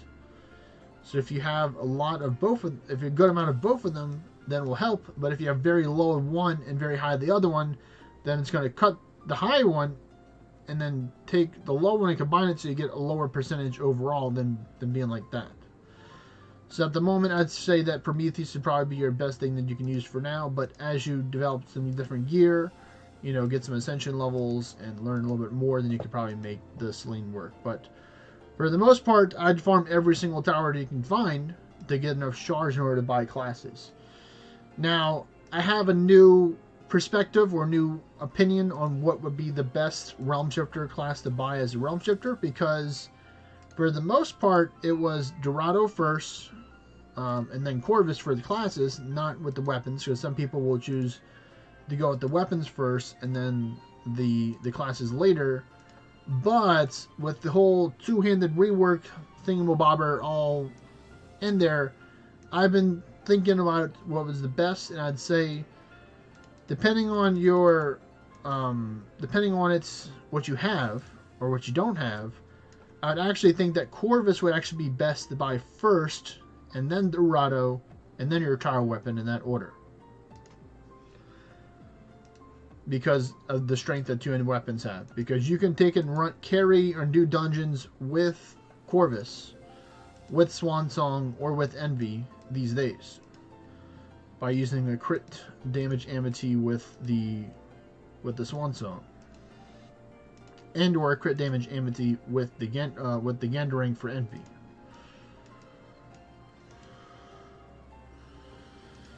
I mean, like I said, there's no real wrong choice. The weapon can definitely help you a lot with raiding. 100%, I think a weapon is... You can't go wrong with the weapon overall for the most part, because you can still use the weapon. Another reason why I would say, you know, favored more towards Corvus as well is because Corvus does fairly well with raiding as well, because you have the crit chain. You may have to take and adjust some of your gear in order to get some good mana, because once you take and you run out of mana, then you have to pop a mana potion, because Corvus does not have the recharge that base Realm Shifter has. But overall, I still think that, you know, Corvus can do a lot. Most definitely. I mean, like I said, you can always just send me messages on Discord, Trey, and, you know, I'll respond to them as soon as I can possibly can to help you answer the questions you may have as well. Of course, it'd be better to, if you have the opportunity, in order to, like, you know, talk on voice chat, or, you know, just just have a regular conversation on voice chats. But, you know, that we always don't have that luxury at times, so just kind of working with whatever you can do at the moment is important.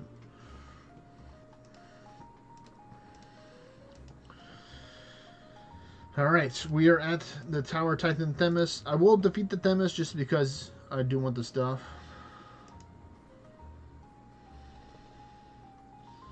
Alright, well, Provencio, man, enjoy your dinner. What's up, Jugger? Hey, hey, hey. How you doing, man? Welcome to the stream today.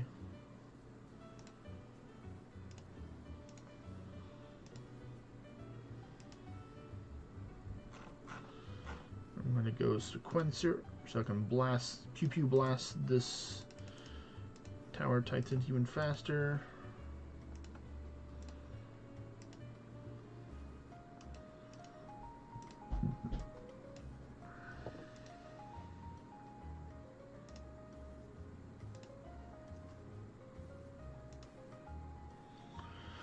Congratulations on beating your record at Endless for 426. Very nice, very nice. Congratulations, man.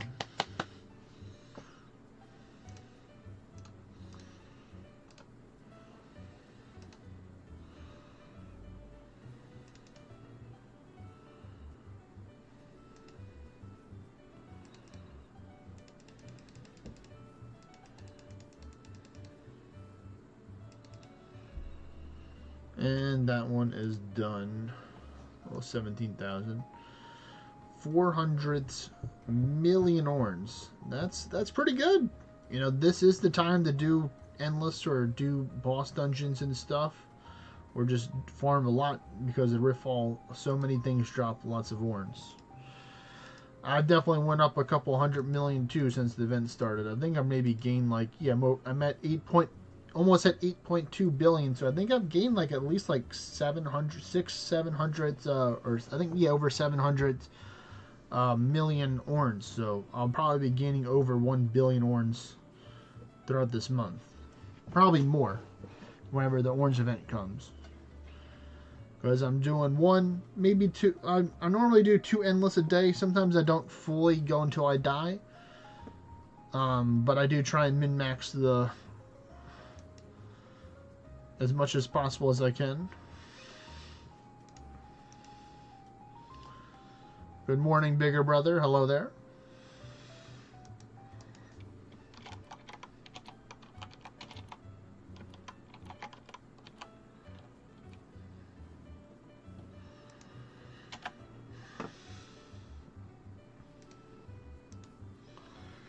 No, I want to just click on the equipment, then tower, then this. And now when I go to the Wind Tamer robe, throw on my good robe, and then hop into the next endless. Ooh, good thing I did. You know, this thing's got 20 minutes left on it, so let me skip into there.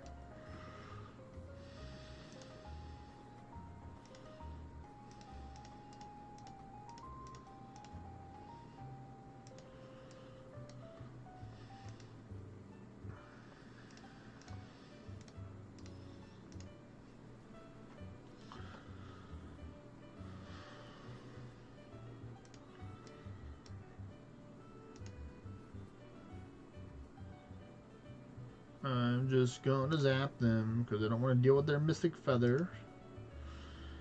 Then I'll hit you with the Viper Strike 3.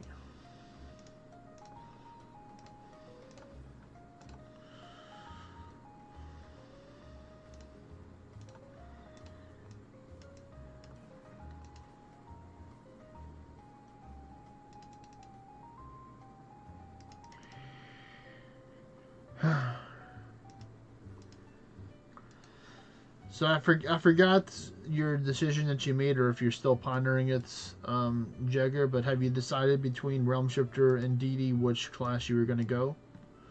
I know that was something that was on your mind for a bit ago.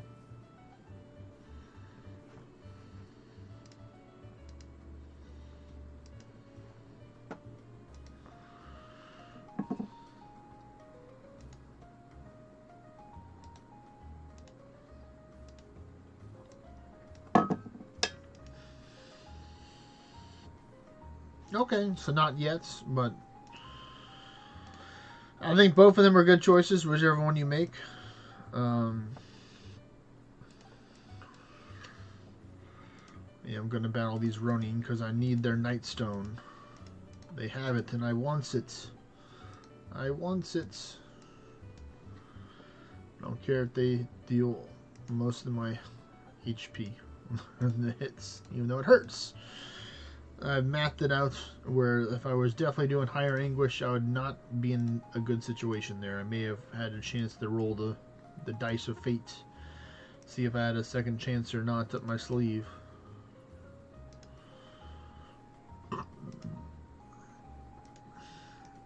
I think maybe next month is when they're probably going to make the decision of releasing the Realm Shifter Corvus rework, would be my guess, because at the end of this month or on Monday is when they're going to release the Mage rework, or the Mage Identity rework patch, or the Magus one, whichever one you call it. So we're just going to have to see next month, or maybe the month after is when they're going to release the other one, is my that's my theory.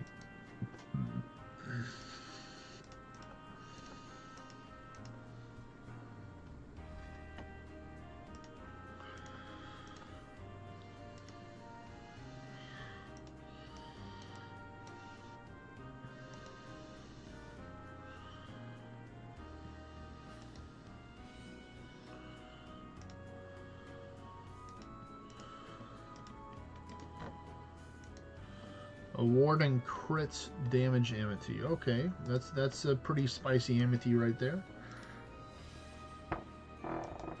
wish you best of luck with finding it. Let me know if you find one, because I'd always love to get a different one than one that I do have right now. Even though I love the one that I have, you know, it's always good to get different ones because it may have a different malice for a different purpose. I don't use it as much as I used to because I'm not really trying to push higher anguish with towers like I used to. I'm just trying to mainly go for speed and efficiency, even though, of course, having starting war turns is very important to not dying in certain situations. I just think, you know, overall, anguish and towers is cool, and like I'll still probably do it, but it's not like my main priority right now. It's mainly just clearing the towers as fast as possible in order to get the rewards. Sure, I may be missing a couple of thousand, maybe extra 10,000, depending on how high of an anguish I was doing it at before, with, you know, Chain Shield or other very strong builds, but I naturally just do a lot of towers already, so I'm not trying to take in sweat too hard. To me, it's not, personally, me, like, if there's something that I want, then I will probably, like, you know, adjust and adapt to that if it is in the tower shards. But, you know, from the information that we have right now, there's no, like, you know, big push for me to really get a lot of tower shards right now.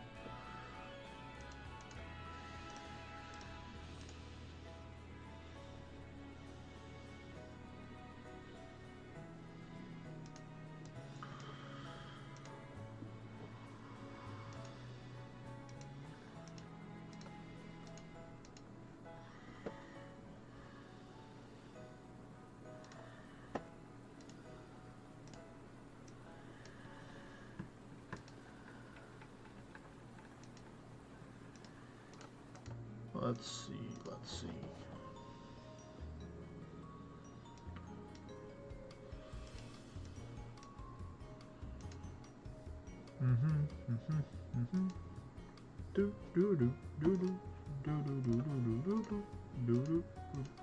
Ooh, Avalon Ore, thank you. Guys, like I've said it a few times and I'll say it again. I think that, like, for example, let's say you do your 5 personal towers. If you have the 5 personal towers built level 50 each day, not necessarily like, you know, maximizing the tower shards, but just overall clearing the tower and getting the floor rewards, you can get, you know, a few hundred of each materials per month. And this is just like rough estimates here. Like, I'm not guaranteeing that you're going to get, like, you know, hundreds of cursed Ordnite a month, but, like, for example, let's say you get 50 cursed Ordnite a week, which I think is somewhat reasonable in order to get from towers. And there's 4 weeks usually in a month, so that's probably roughly a minimum of getting 200 cursed Ordnite a month, and then that's not including the other stuff. You could get more, or you could get less. And, you know, it's each tower floor roll is dependent on RNG. Like this one is lesser Ballerites. Do I need lesser Ballerites? No, but, you know, I have more of it now than when I started, so that's good. So I think ultimately, like, Anguish and Towers is something that's more of a mid to late game, or, you know, a specialized build that you can do in order to maximize your gains. But if it's going to cost you more time to do the towers and you don't have a lot of time, or you don't want to spend a lot of time, then that's why I'd recommend, you know, trying out different builds and just saying, okay, this is what works for me right here.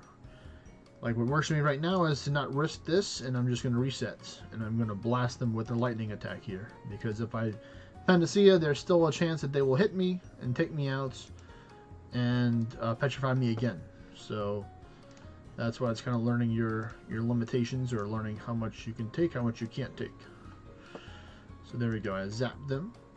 Zappy zap zap. I'm going over here.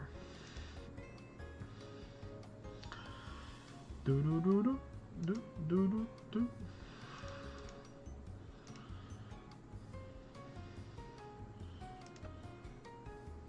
Because I remember it was a couple of days ago, I was having a discussion or debate with one of my kingdom members how they're using Earth Alignment and Earth Affinity, even though they were a Lightning faction for Endless. I was like, well, wouldn't it be better to use Lightning Affinity?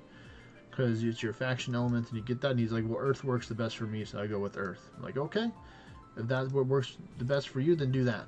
You know, I can give you my own recommendations. You know, scream at the top of my lung, you know, this works for me. Hey, try this out. But overall, everyone gets to play the game the way that they want to. So at the moment that, or I asked them some more questions, they said they did not have the Book of the Dragon, so that was the next best thing. So I'm like, okay, well then that makes more sense as well. So I ultimately think that if you have Book of the Dragon, use that as your alignment, or the dragon alignments for the immunity to dragon is the main purpose you're using that for. It doesn't actually give you more dragon damage. At least I don't believe it does. I think it just gives you the affinity to it. It would be cool if they made additional classes for the other 4 rare or more not so common elements. They'd had like a class line around dragon, holy, dark, and arcane, where those dragon alignments, holy alignment, dark alignments, arcane alignments, all those could be utilized a little bit more optimally. That'd be pretty cool. I'm sure a lot of people would flock over to the dragon and to the arcane and to the dark and stuff like that. But, you know, that could be maybe something in the future that Northern Forge is, you know, cooking up right now. So we don't know what they're cooking. They're cooking something. Or stuff. Multiple dishes. But it's also important not to be too obsessed with cooking too many dishes, and make sure that you serve something to the customers or to the audience. So that is where, you know, finding that balance between cooking food or cooking stuff up and then giving people a little sample taste of what you're cooking up is important. So that's why a lot of people, if they want to learn what's coming in the future, I recommend, you know, sign up to try the beta, because you get that little extra little appetizer, that little bite to see, okay, this is what it potentially can be. It's not always the guaranteed thing, but, you know, that'd be my advice to people. Let's see, how am I going to do this? No, apparently like that. Voila. Here I'm just gonna hit it with an NV. I didn't want to do that, but I did it anyway.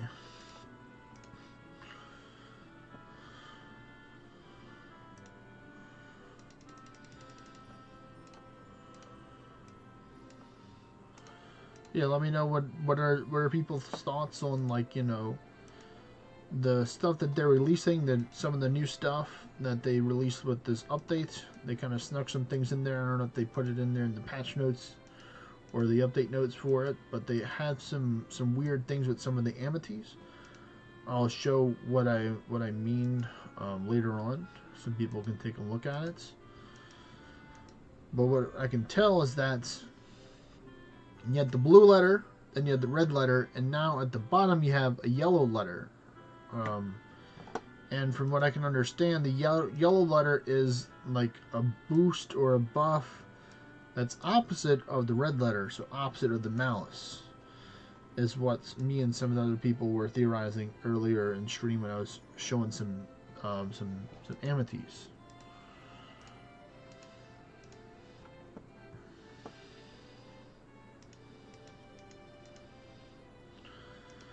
So I'm interesting what that is all about.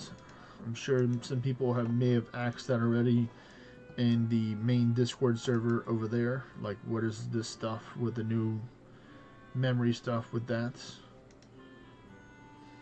So I haven't had a chance to go sort through the hundreds of comments that were been posted today on the general chat over there, or, you know, the general chat.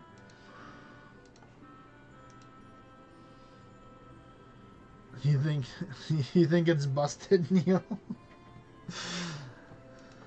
Oh man, it very well could be, you know.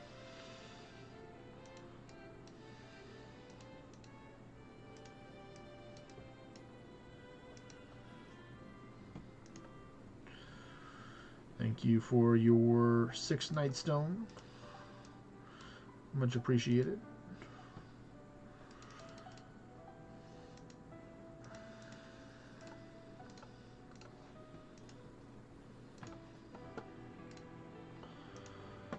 Alright, well this is the other King Gradlin that I needed, so... Ooh, and I got the crit buff. Let's see how much time... I do have enough time to leave the tower, go complete my quest, and come back. So let me put on my second best pumpkinless. That gives me more attack.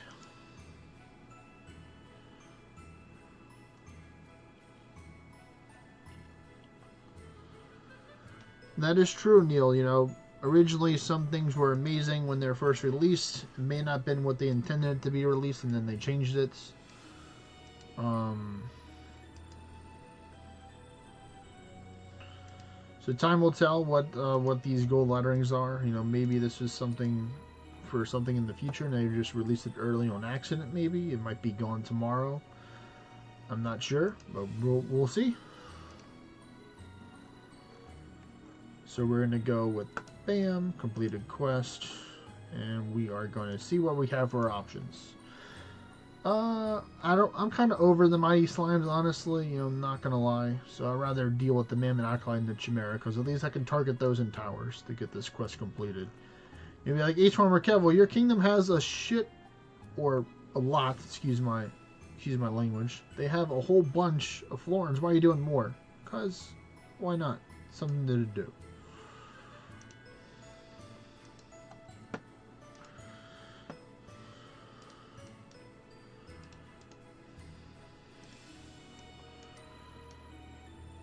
Because who knows, maybe with the kingdom update that they're going to do in the future, there may be more things or different things we can use with the different currencies, you know. A couple of days ago or last week or so, I was theory crafting some things they can do with the kingdom update with the chat and, you know, just brainstorming ideas. So who knows, maybe Northern Forge is like, you know what, that's not a bad idea. We may ponder, you know, take the idea and work with that. So who knows what they're up to with the kingdom update? Well, they do, or at least they have a general idea. Hello there, Krebos. Just chilling over here all alone. I'm gonna come keeping your friends company by taking you out.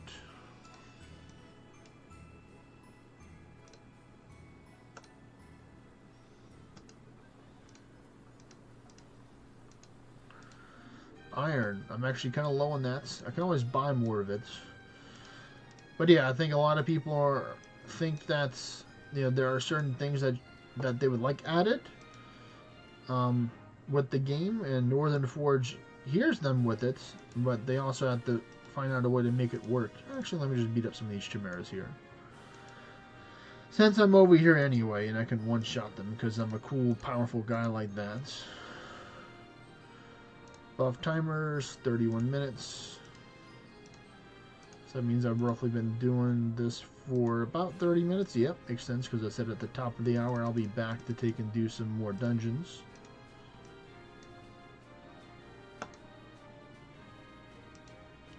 It's resisted, but I'll take you out.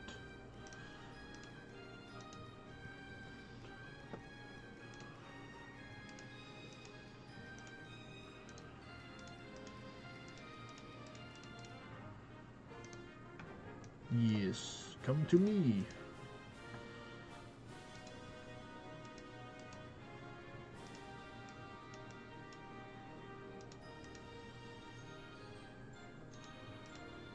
Nope, no ultimate strikes for you. No, no, no.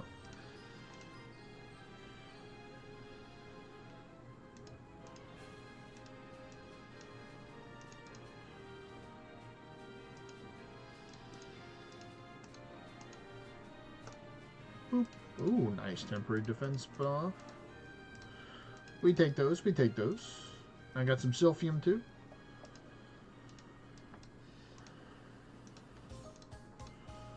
Hello there, Ronin. I've come for your Night Stone. The stones of the Night people.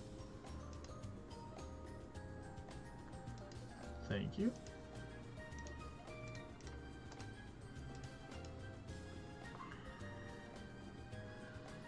And of course, I'm going to go to the left to go beat up those Pegasus, the ponies.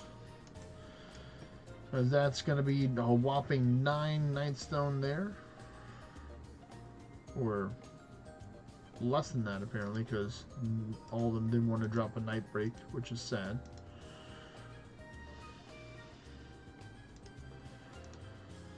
let's see. For this one, we're gonna go all the way that way to go battle the doggo and his friends, or the wolf doggo boy.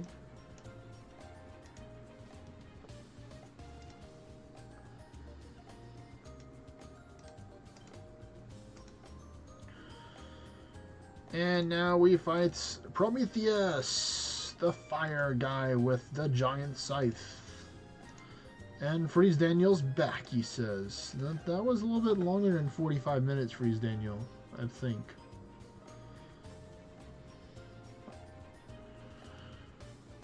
You got all your settlements back. Well, you know, that was worth it. It was worth the wait then.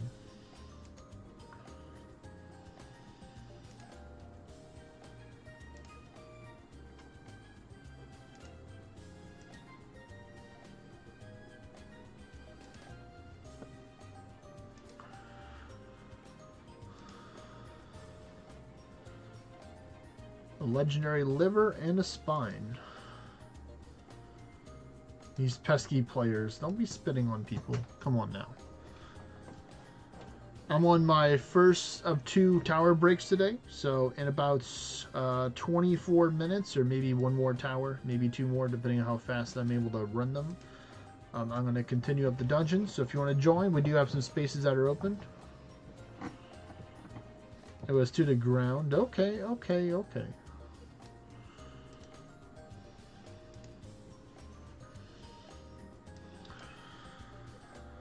Well, it does look like I have under 2 hours to do them, so I might just finish all the towers now. I didn't mean to go with DDR, but we're going to go.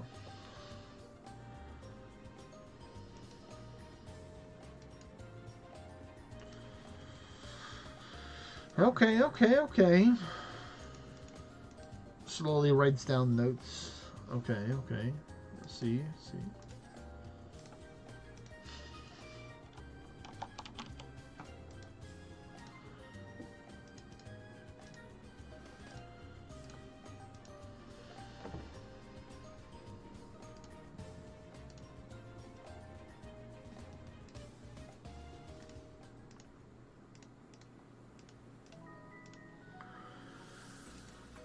Let's see, that was an easy one right there. Come on, something good?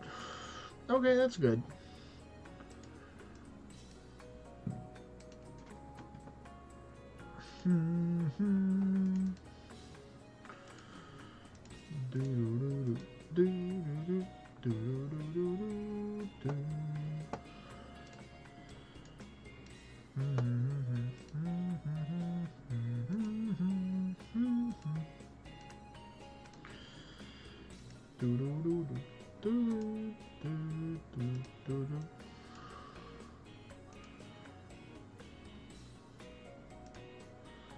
Zappy zap.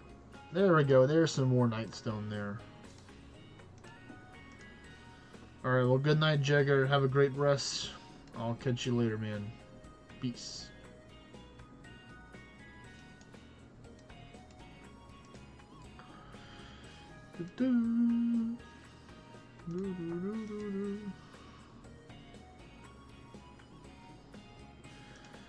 Yes, they do not mess around.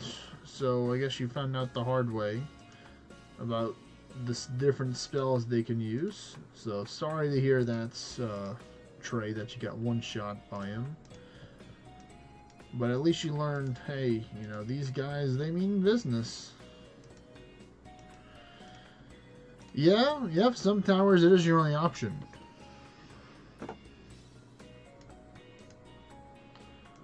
Like, you know, some people may not really like bears, but if you're battling an EOS tower, then you have to fight one of these bears in order to pass. That's a bear. I'm gonna beat up some of these chimeras and make it easier for my whatchamacallit, my Kingdom Quest.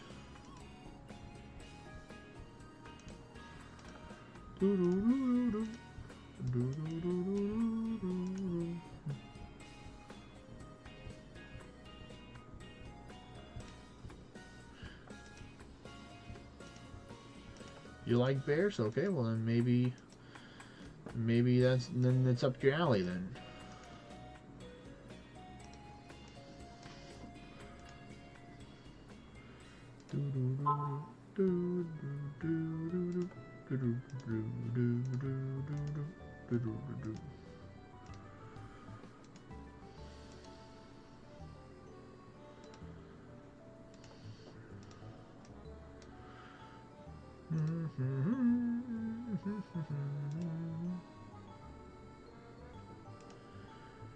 Did you ward up first turn, Trey?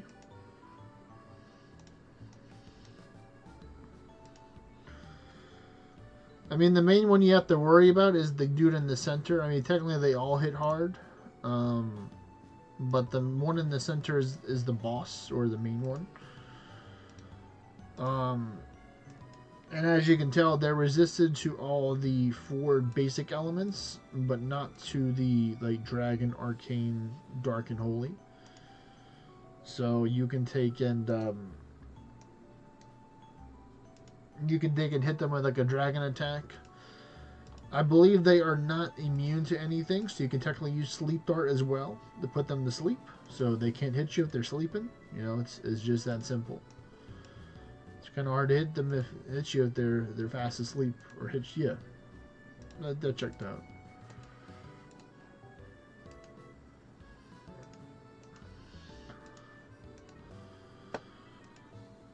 It died right after golems. Okay, okay.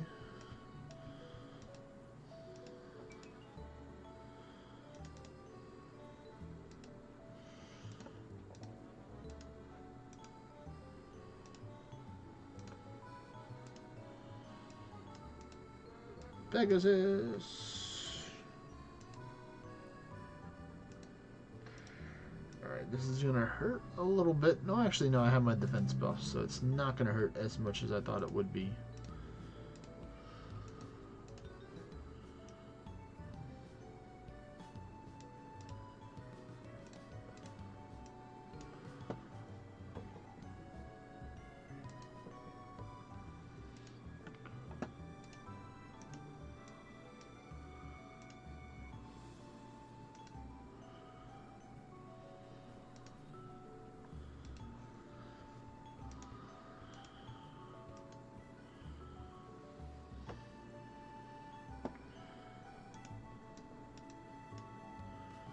Come on, one shot.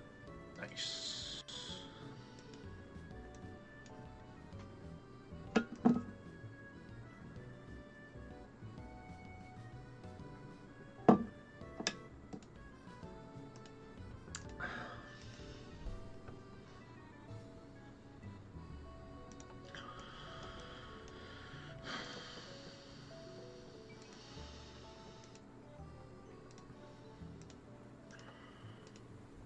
Firestone.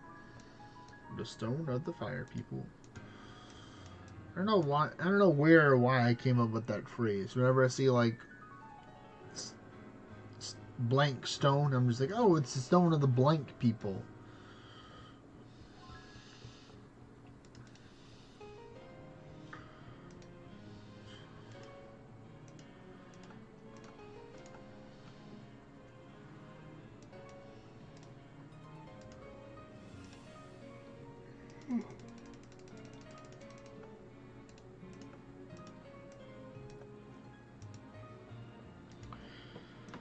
What stone am I? Lol.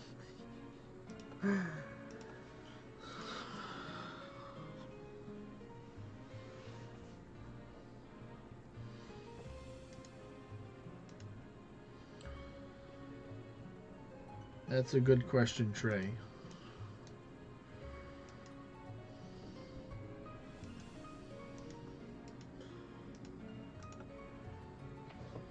Because I mean, it would sound weird if you say stone of the realm people or stone of the shifter people. Because then it's like, you know, it kind of goes with the lore.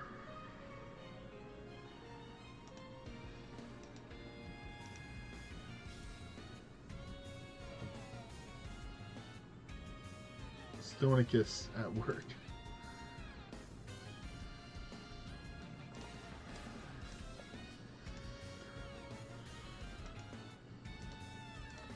It's like to stone or not to stone. That is the question. Ooh, there we go. I got my crit buff, so I can change out my gear.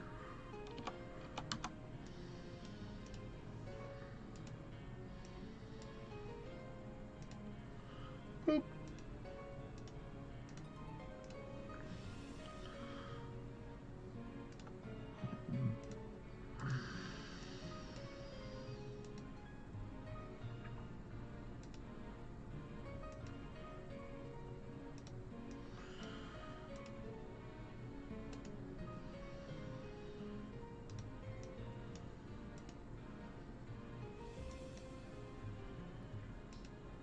This uses a friend of mine.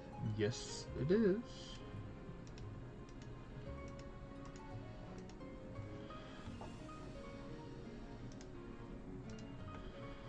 Nice, the foresight buff will come in mighty handy.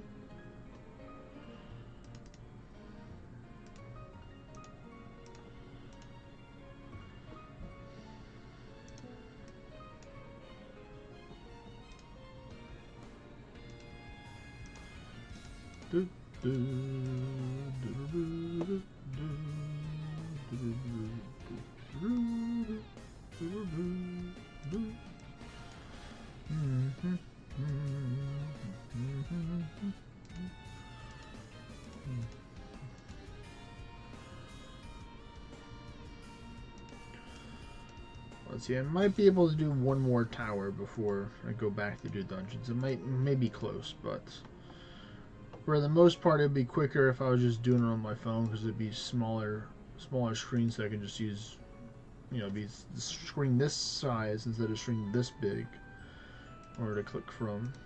But I think I'm going pretty fast. What has it been? 10 minutes, and I'm already a little bit past halfway. So yeah, if I'm going at this speed, then I can probably do maybe half of another one, maybe.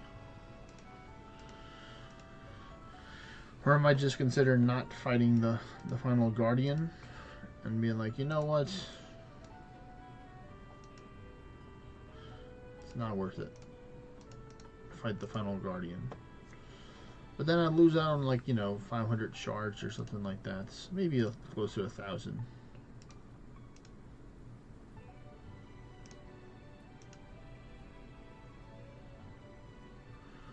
You vote to defeat it? Okay.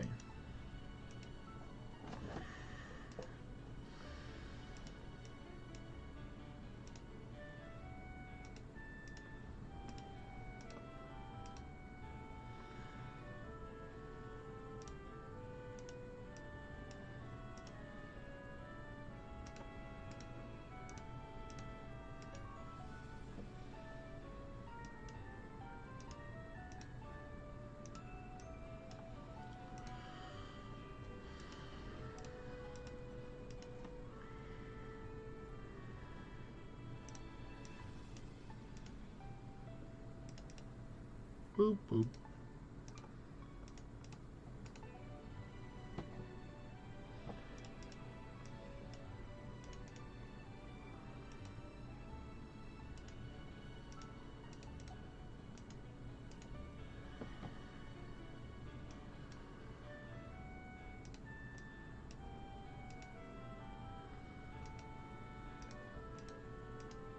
Trying to go as fast as I can. Fastest speed, or sped. Fast. So fast that you took off one of the E's.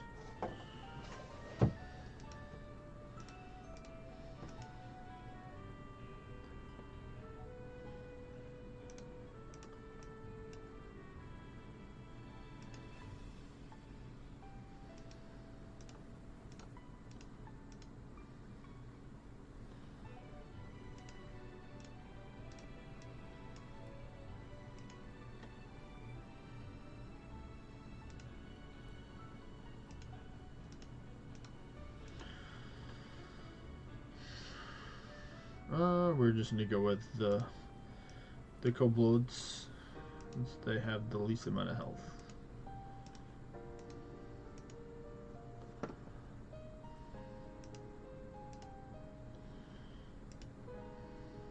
I'm not gonna worry about that puzzle. I might try this one out. I'll give it 2 more tries.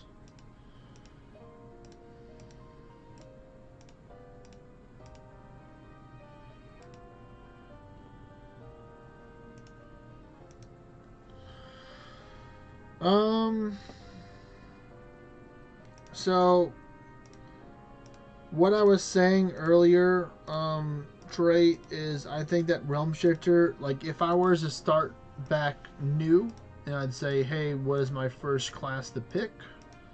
Then yes, I would probably say Realm Shifter would be number 1 for the first class to buy. It'd be Realm Shifter then Dorado.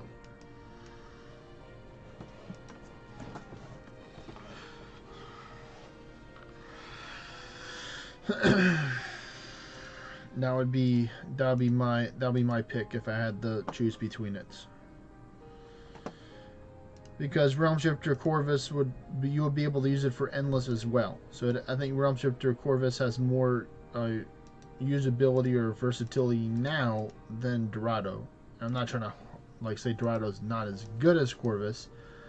I just think that with the 2-handed weapon rework, that Corvus can be applied in different ways. It still will require you to take and put some thought into consideration into making the builds, but I think that even before the new update for Corvus comes, at the moment right now Corvus is doing pretty well. Like I have a friend, or I know people that can do no buff dungeon runs on like 0 or low Anguish with Corvus, and just use a pet for buffs mainly, or wearing the Beastfell gear to get the buffs from your pets, and do that. One step at a time. One step at a time, Trey. You'll get there. Ideally, or in theory, next month they might have a 2 Disguise or a Tower event where you'll be able to get more shards. So, if you can start collecting some up right now, whenever that event comes, it can maybe give you that little extra bonus to give you the push in order to get you over there.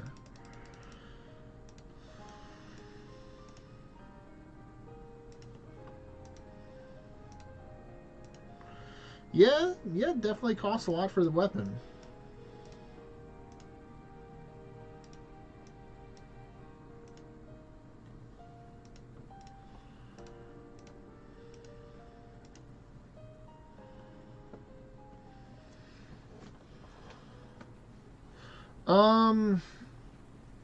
That's a good question. I guess because of the story that it tells, Ultra D, or like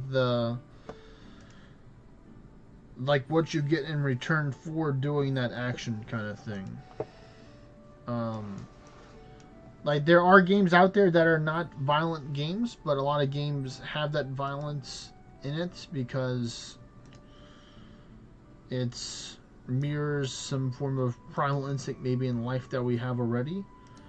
To be competitive, to be number 1, and to get it, even if it is having to take and rob or defeat monsters and creatures or other people, kind of thing.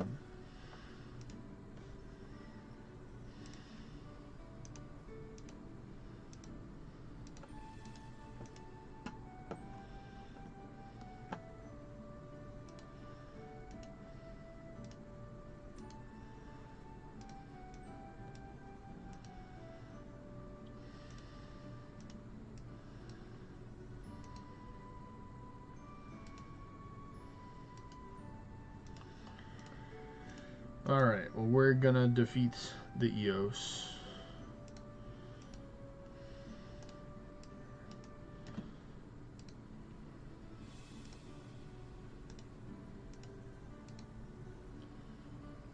Alright, so we're gonna pick up some shards. Going to go here.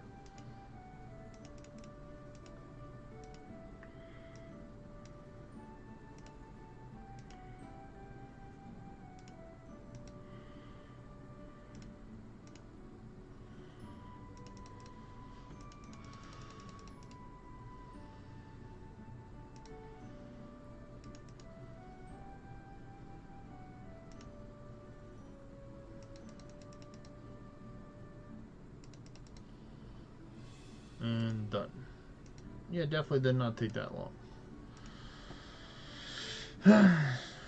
So 4 more towers. If each one of them takes about 20 minutes a piece, then that's gonna be like an hour and change still for that. So I should probably just focus on doing the towers now, and then after I finish the towers, then we'll take and do maybe an hour's worth of dungeons. Is probably the goal. Yeah, that's what I think so. Because I'm slowly building back up my tower stash right now to get stuff. All the Pegasus and the ninjas have put me to needing now a little bit under 5,000 of the Night Zone now. So we're making progress there towards the goal and getting the next ascension level. They get 1% stronger.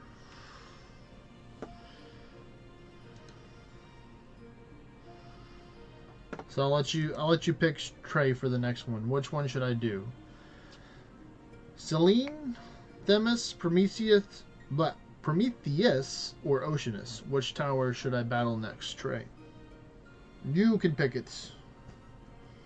I'll let you pick out which one I battle next. Selene, okay. That's very good, Freeze Daniel. You'll be able to get some more once you're able to buy that Heart of Change. When you get enough of the broken hearts.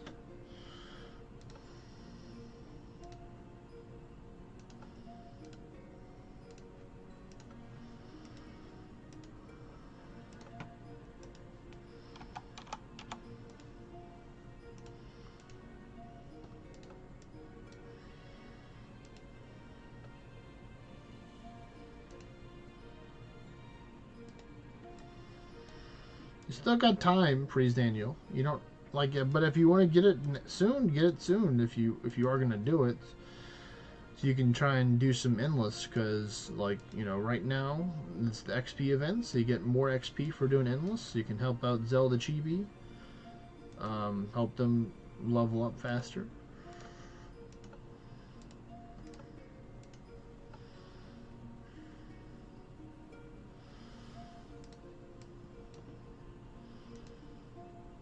You'll have the power in order to carry stuff.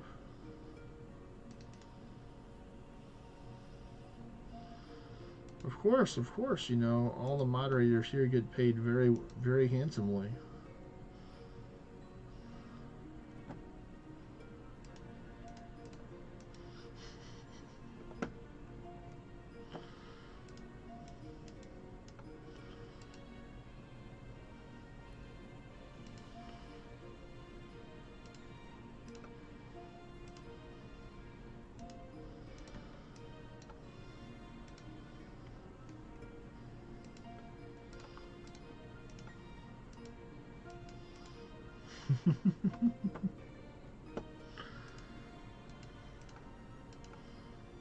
Oh, you do say that.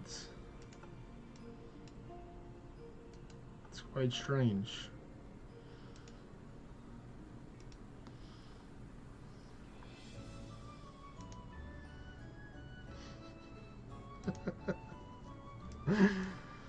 Oh, man.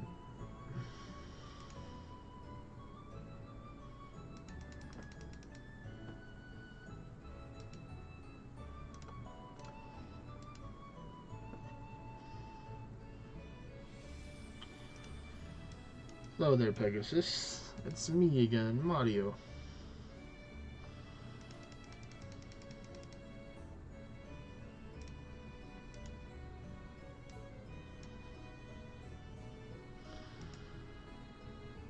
That is true, Freeze Daniel. That is true. The cats definitely don't have any allegiance. Like, you either give me food or you become food, is what they say.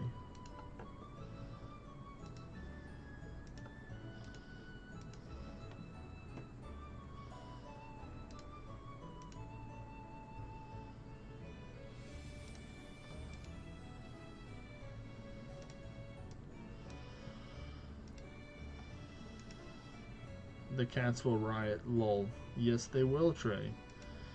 Yes, they most certainly will.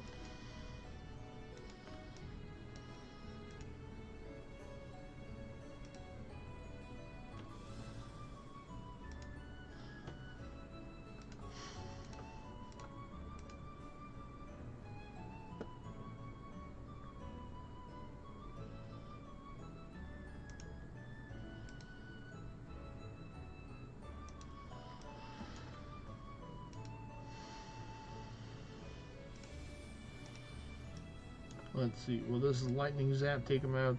It will. Do enough. You got one of them.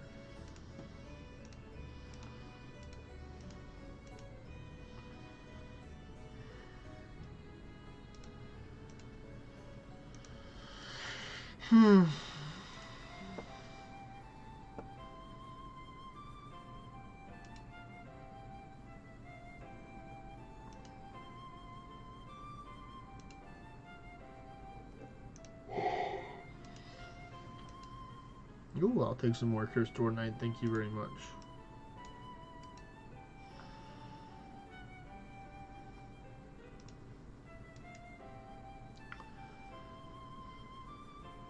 That's a good question, Ultra D. A medic teammate or fighter teammate? Which one is better? Well, it all depends on which one you're better at. So, like, if I'm better at fighting, then I want to have a medic with me. But if I'm a better medic, then I want a fighter with me rather than having two of the same. Because someone's going to need to be there to help support the other person when they get injured or hurt. So I'd say for me, at the moment in this game, or in this answer, I would say I'd probably want a fighter, because I'm probably better at being a medic than I am a fighter. Even though I can fight, I would much rather have someone else that's more skilled and versed in fighting than I am.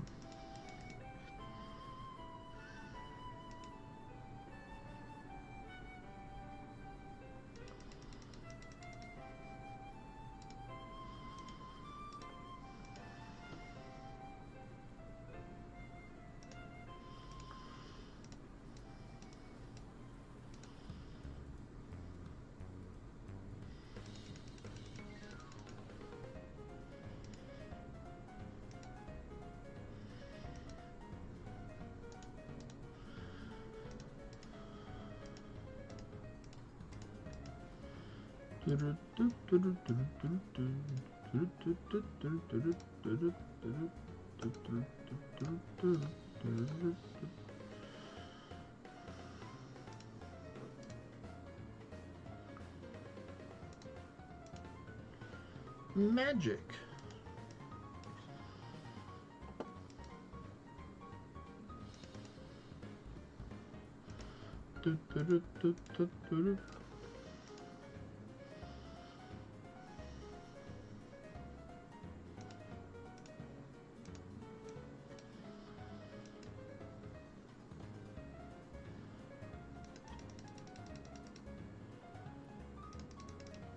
And boop.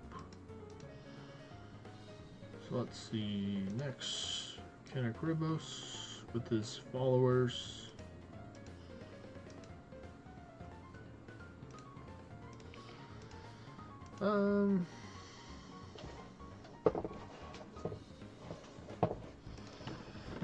Let's see, do I take on a frost troll or a bear? Well, the bear's behind the locked door, so less work to fight the frost troll, or to defeat it. So go there.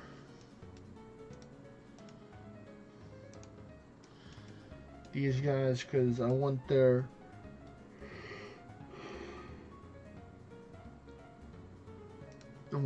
broken hearts, so I can form it into something else.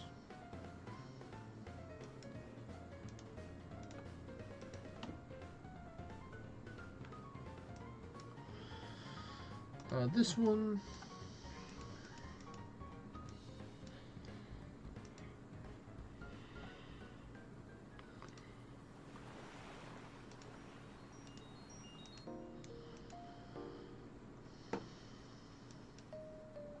I'm going to fight or battle the witch with the gargoyles.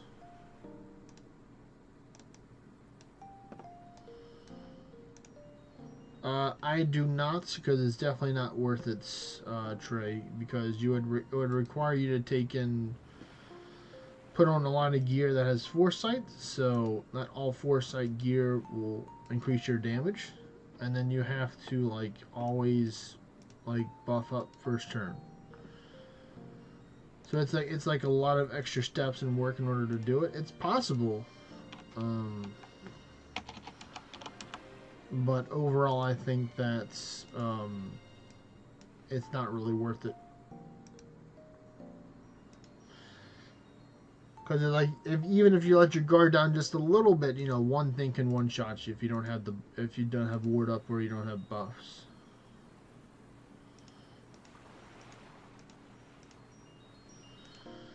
Just the smallest detail.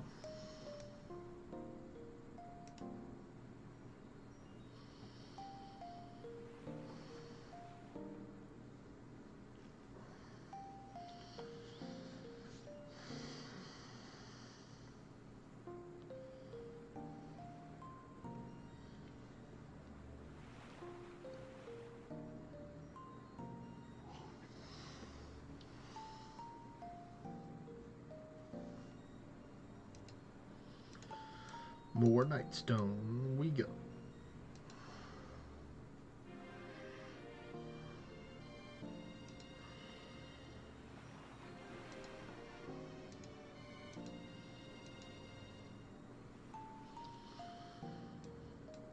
Like I've only known like one person that has done 50 Anguish Towers, and they said it took them like 3 hours, I think, or like, you know, a good amount of time in order to just do that one tower. They got a lot of shards for it, to be fair, because it's 50 Anguish, but, you know, the amount of time that it would take you in order to do that, I would think would not weigh that amount. If he literally just did half of that, let's say he did 25, which is still pretty hard to do, and then do that for 5 towers.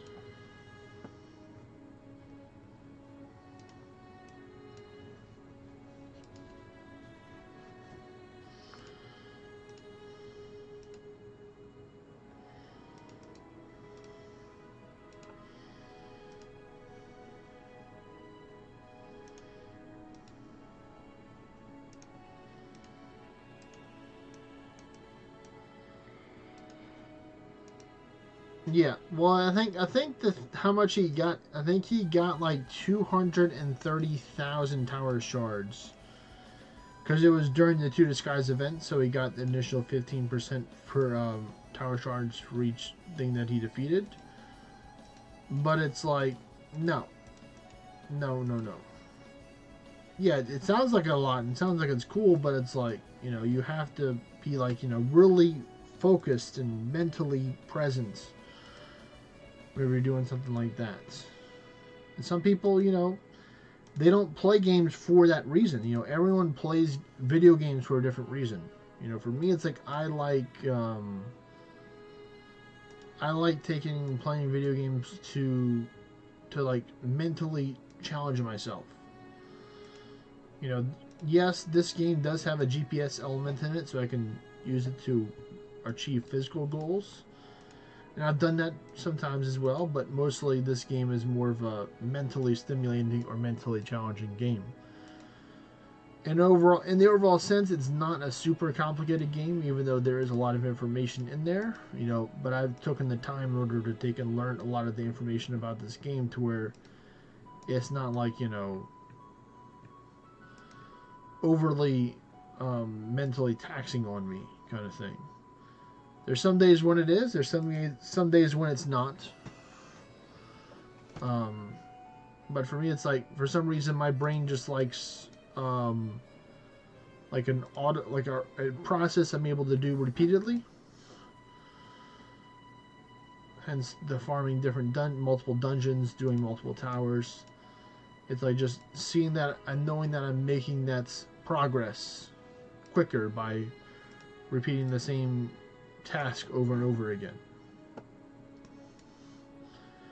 And, you know, just getting those little bitty sprinkles of dopamine there by getting the cool piece of gear or getting the material that I need, or getting a little bit stronger, or whatever it may be.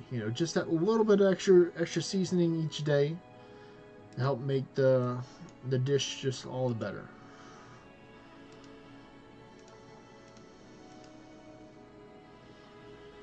And that's why I would probably never really want to take and do like a competitive game. Because even though I could be competitive, that's not my first goal is to be competitive. It's to enjoy what I'm doing or have fun when I'm doing. And people can have fun being in competitive games, but overall it may come with more stress or more anxiety or more steps in order to do than what I'm willing to commit to in order to do that.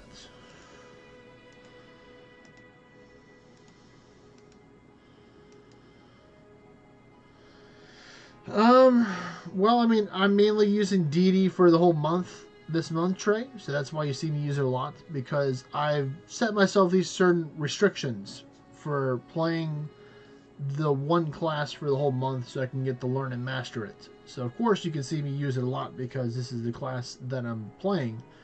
Now, overall, at the end of the month, I will give my own assessments on that, on DD, like I did with Beowulf. So, maybe it is, maybe it isn't. Maybe there's a better class in DD, but, I can tell you, a little spoiler, little secret kind of thing. It's like, DD is one of the best farming classes out there. Now, it may not be the best, most optimal playstyle for you, or me, but overall, like, DD can do a lot of damage. It can wear any piece of gear, and it's very tanky. So those are all important things to factor into if you were to say what's the best farming class. The flexibility, the damage, and the overall enjoyment of it is, three different and very important factors you have to take into consideration here. That was an easy one right there. I wish all big puzzles like that were that easy. Because for me, I really love Realm Shifter, and I play DD like a Realm Shifter, because DD Aura has that availability or versatility in order to do that, or that flexibility. To where it's like, I can play Blades of Finesse with DD Ursa, and whenever I take something out, I can get an extra turn. Or whenever I use an ability, I guarantee to give myself an extra turn.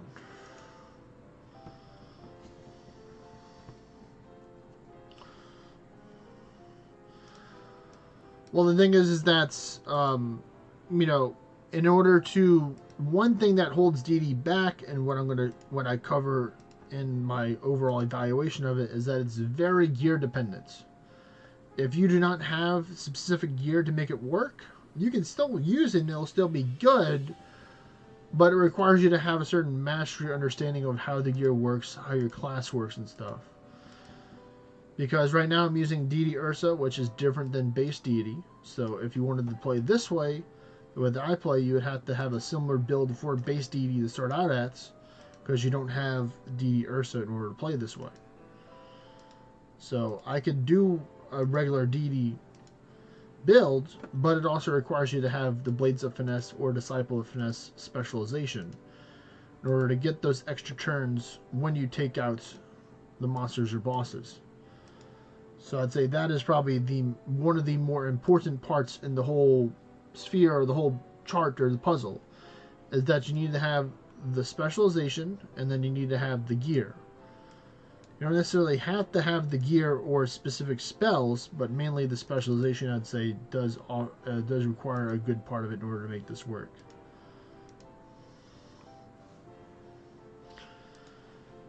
Are you referring to the gear or the specialization tray? And you only get those from fighting from the tower bosses.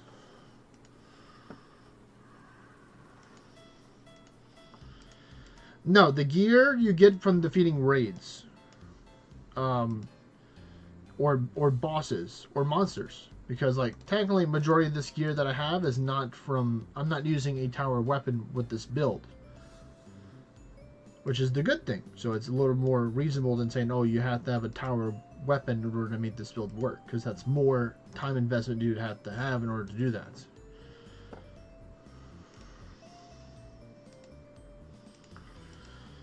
Do do do do do do do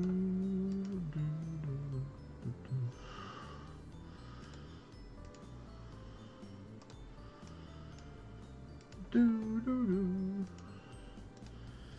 Because, like, for example, to run Deity or to run Realm Shifter for AoE for towers, it would be beneficial to have an Arisen Gandarang, or a Ymir Brilliant Feathers, or a Swan Song. So those are 3 different two-handed weapons. One out of those 3 are an event exclusive, mainly the Ymir Brilliant Feathers, because that is from the Worm Hunt Dragon events, while the Gandarang comes from the Arisen Mammon, which isn't that hard to find, especially if you have a Validated God. You can encounter him multiple times there, or have at least the potential to.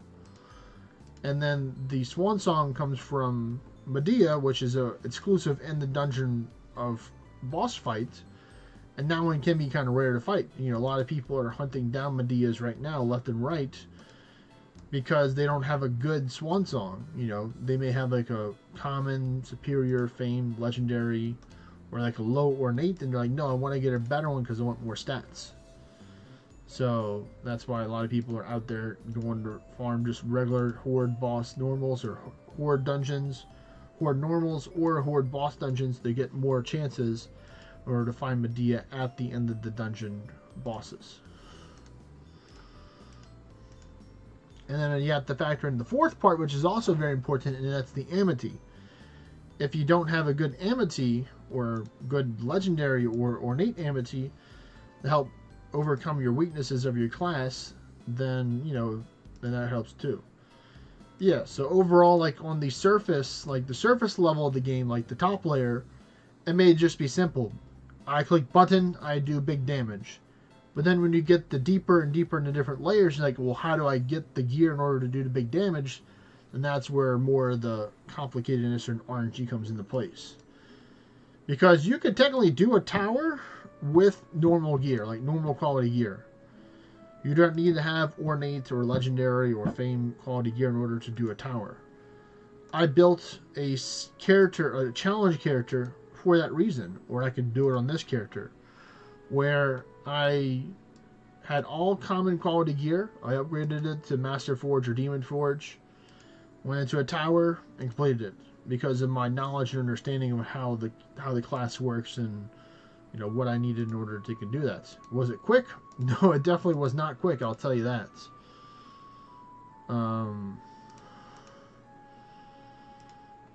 But like, you know, the class I used was this class. Wasn't Deity Ursa or Deity Aura. It was just base Deity, but it was with the Cataphract specialization to give me starting ward turns and to give me more tanky stats. And basically I just warded up, buffed up, took the hits like a champ, and then eventually scaled as my health and mana lowered.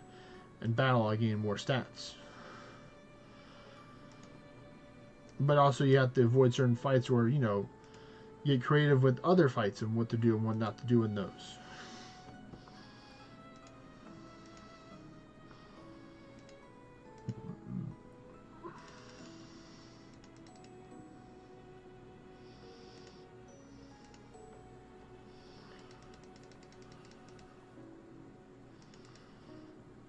And done with the Selene.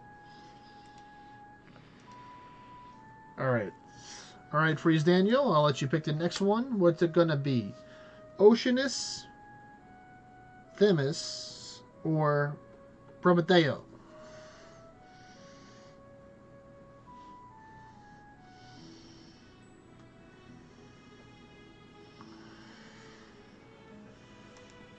And he may be responding on YouTube because there's an ad going on Twitch right now.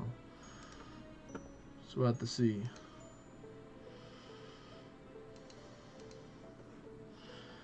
I'll wait for him to get back from the ads, or who knows, he might be responding on the other one. Only time will tell.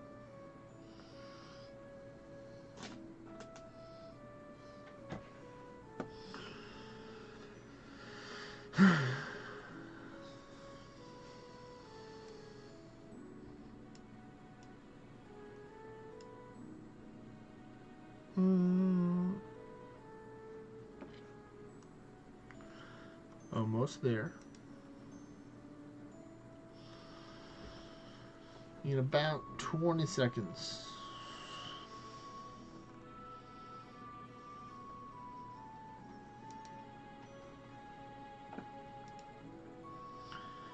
Let's see, the Citadel has gifted me an unusual peel jewel. Okay, that is quite unusual. Alright, Freeze Danielle, are you there? Since I know the ad is gone now. We're gonna see. Alright, which tower will I battle next? Or should I battle next? Oceanus, Themis, or Prometeo?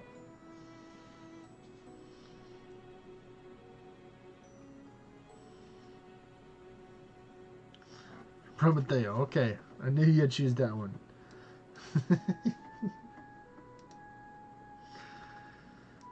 There we go. This one.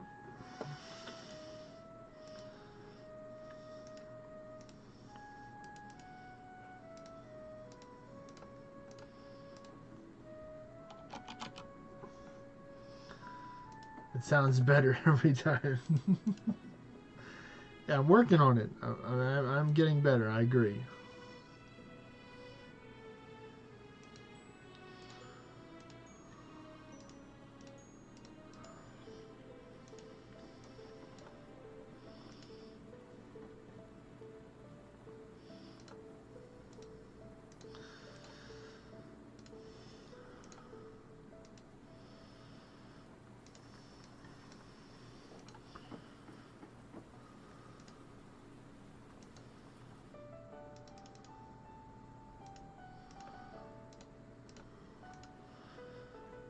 So then I'll have someone else can decide what the next tower is after that. Either Themis or Oceanus. The options are dwindling down. So whatever the one that they pick after that one is, and then I'll do the other one last.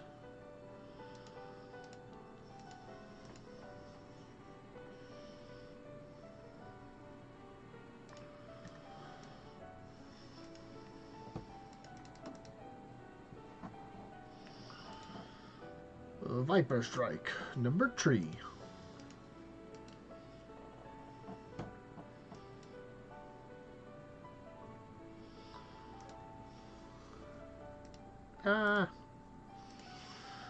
There we go.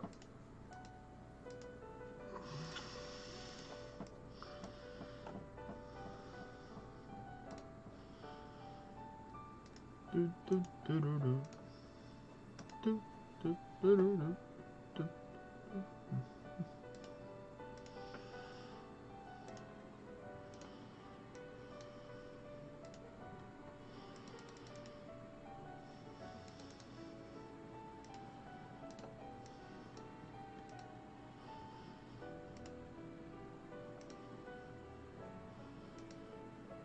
There we go.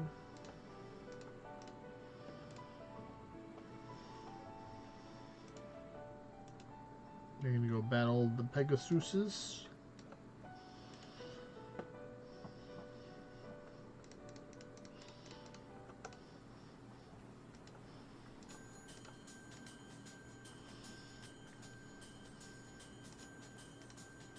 Ooh, I got the crit buff early. That is very nice. Very nice, because I can go straight this for more damage.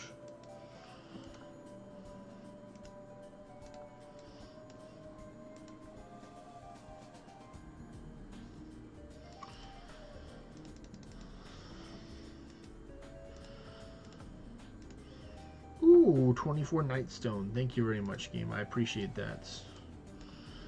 That's gonna help me mighty kindly, or help me expedite my my next ascension level, or this ascension level that I'm working on. It might take me till the end of the month to get this ascension level, actually. Now that I'm thinking about it. But, you know, all the materials will be worth it.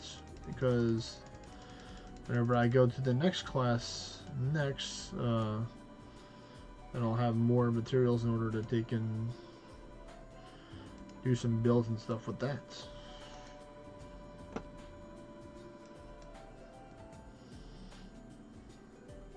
We battled this Valor Wormy one.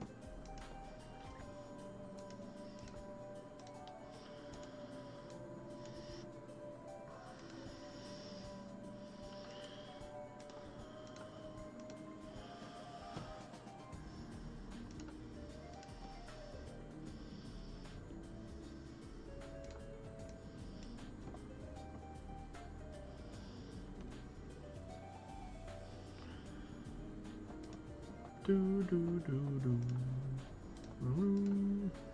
Do do do.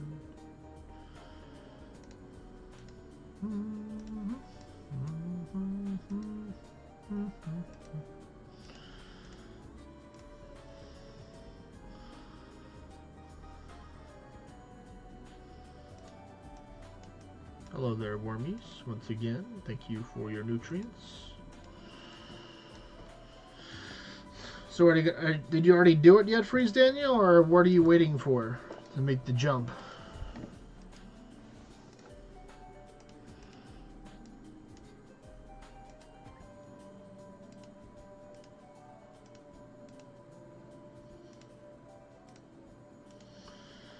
Jumping from Gilgamesh to Realm Shifter.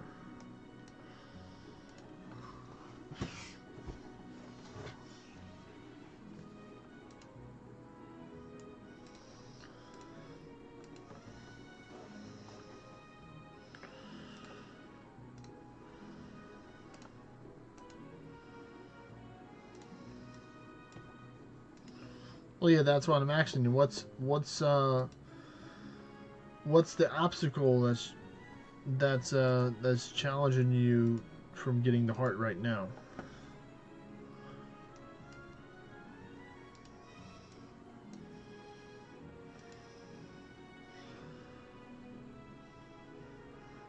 The monies. And that's the truth for a lot of people. Fair enough, fair enough.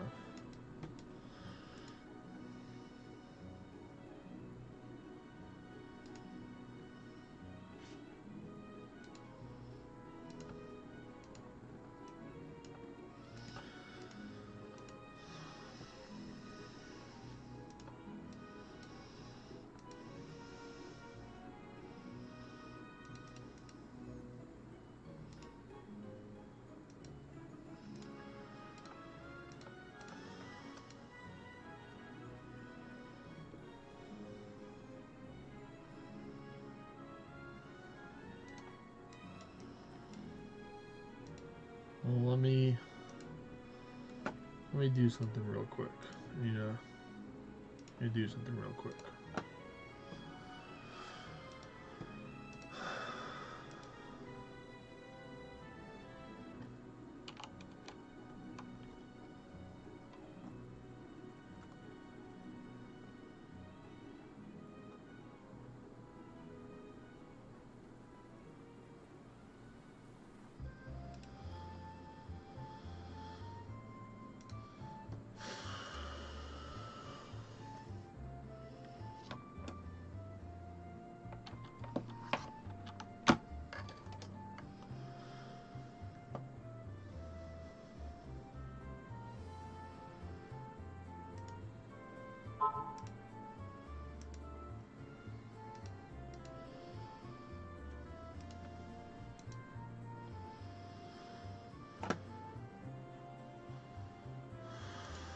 All right, Freeze Daniel, check your inbox, man. Check your inbox.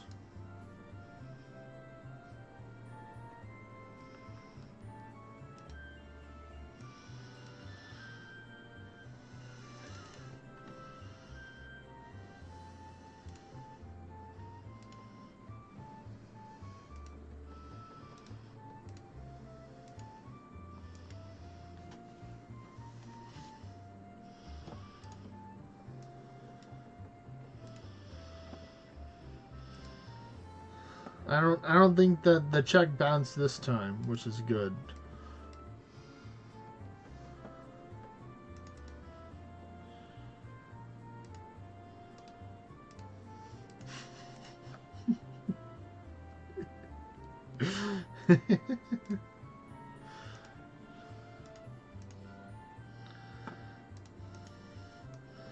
It seems that it has, Freeze Daniel.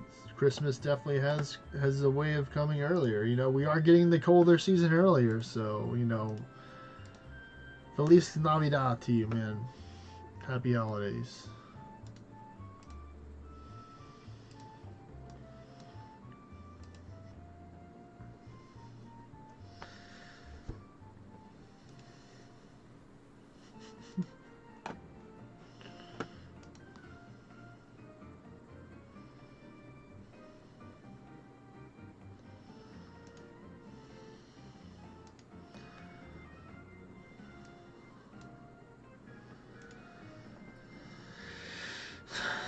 I don't know about that. You're most certainly welcome. Well, the stop being facetious, I gifted Freeze Daniel a heart of change so he can take and become Realm Shifter a couple of weeks earlier. So there you go. Now Freeze Daniel can do whatever he wants with the heart of change. He can take and, you know, become a summoner, become a Beowulf, become a heretic.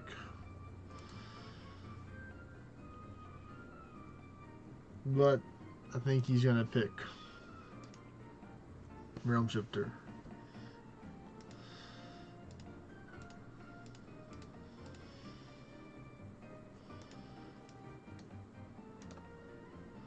Hey there, ZR. Welcome to the stream, man. Hope you're having a great day.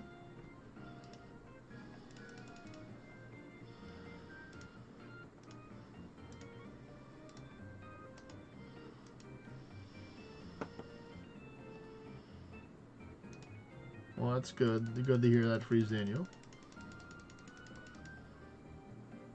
You have a wild chibi on your screen. Uh-oh.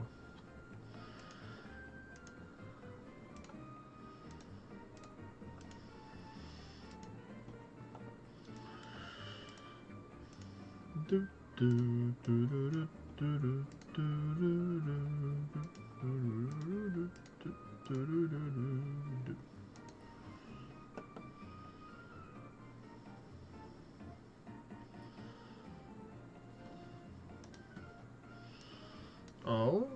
What's going to be happening in an hour?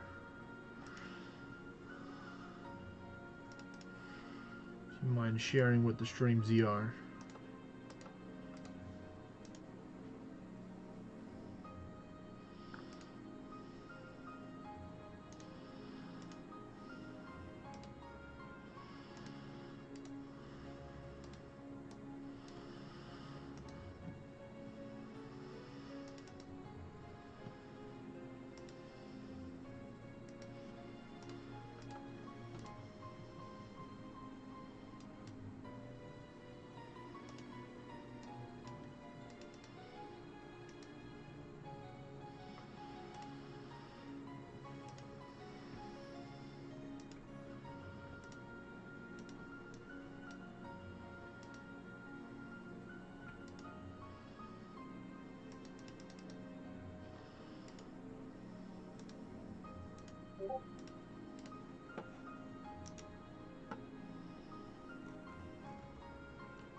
That's adorable. Freeze Daniel. I see the cat. The cat's like, yes, I once talk. And hey, you don't need to be drinking that Monster Energy there. That's not good for you, Freeze Daniel. And the cat. Definitely the cat should not be drinking the Monster Energy drink. It's, oh, just because it's sugar free, it's immediately 10 times healthier. Okay. I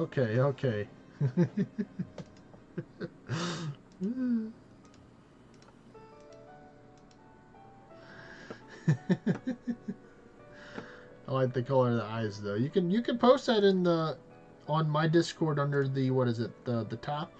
the sharing central. I'm sure some people would like to see your cat over there too.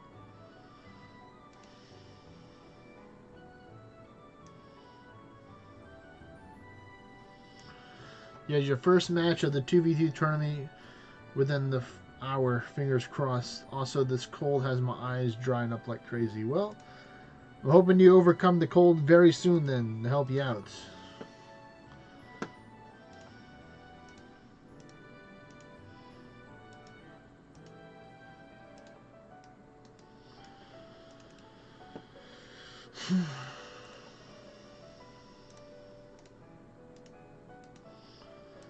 I'll let you pick ZR because there's only two options left. I'm working on my towers and I'm gonna be doing some dungeons after that.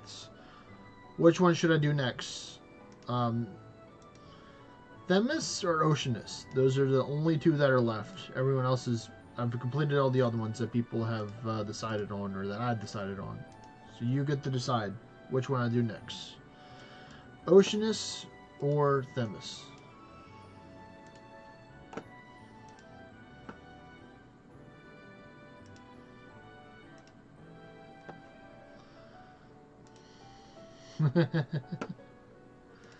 that's the chibi. Themis, okay, Themis it is. I'm mainly just doing the one tower guardian per clear, maybe one or two depending on how many of the Krebos and the Enteros ones that show up.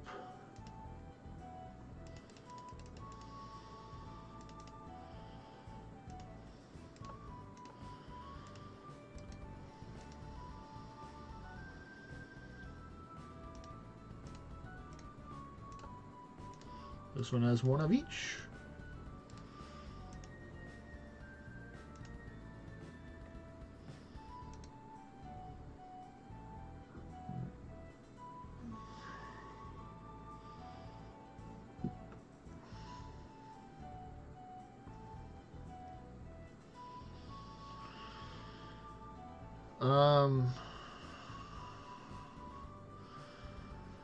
I should, and I really should because I throw all mine in storage whenever I get them. So it's a lot of my inventory as well, I'm sure, in my storage. Probably like majority of it, like probably over half of it. My method would just be to like take all the broken and poor ones that are not good to have a broken and poor, or maybe just like the common ones, and then just start mass rolling them for those. I really wouldn't get rid of any of the ornate ones that you have, even if they may not look good right now. You know, they might be better in the future. So I'd recommend holding on to the ornate ones because then they're planning on doing some rework with that as well. So that'll be my advice for you, ZR, with your Titan augments there.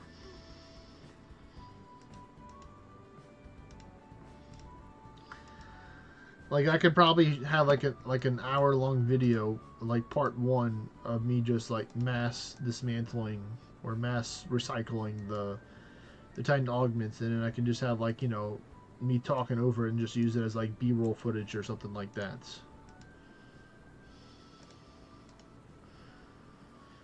Because I was showing off, I was counting how many guardians that I killed, and I've killed over 1,000 Titans, I guess, not Guardians. So out of those 1,000s that I've killed, you know, I've gotten a good amount of augments or, you know, weapon adornments from them.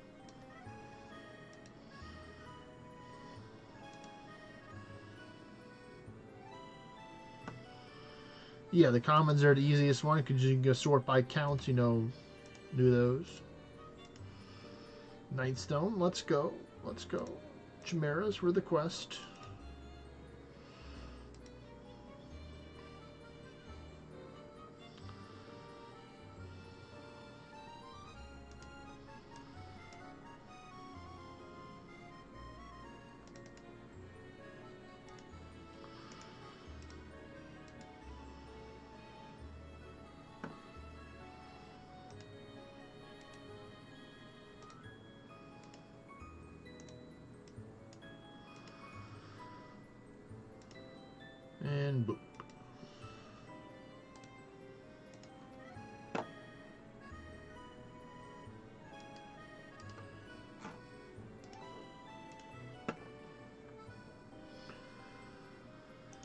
Pegasus, yay!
Alright, there we go.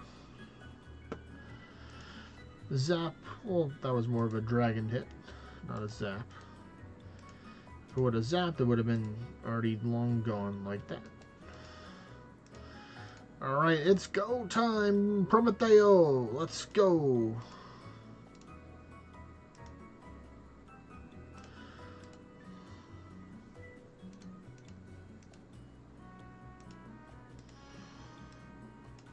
To battle we go.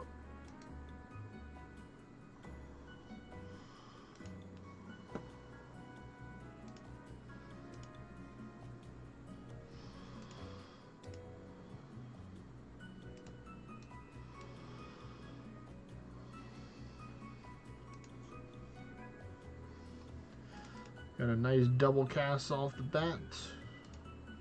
Go with the Nutribayalis for the safety. And then we just keep on blasting. Two more, one more should do the job maybe. Nope, another one. Another one again. There we go. That took it out. Alright, I'm going to invite the friend to some dungeon spots that I have.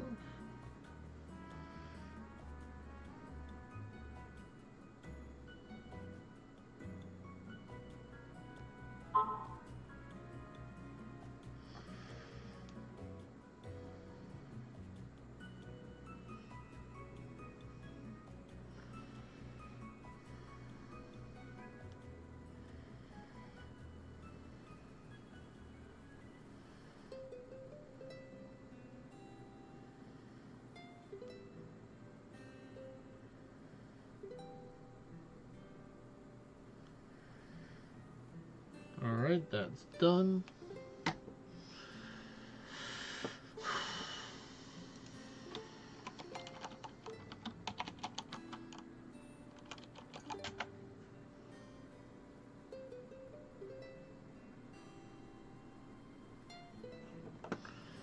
Alright. So let's see. ZR said Themis next, so we going to the Themis. 47 minutes to do that one and the other one, okay. Swap back over to Dissa 1. Then put on the other chest piece for more crit. And now we go.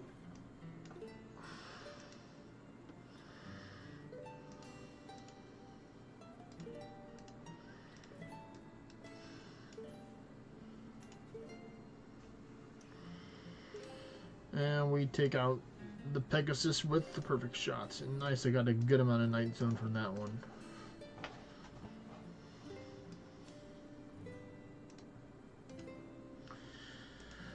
Defense buff is always welcome, since I don't have a lot.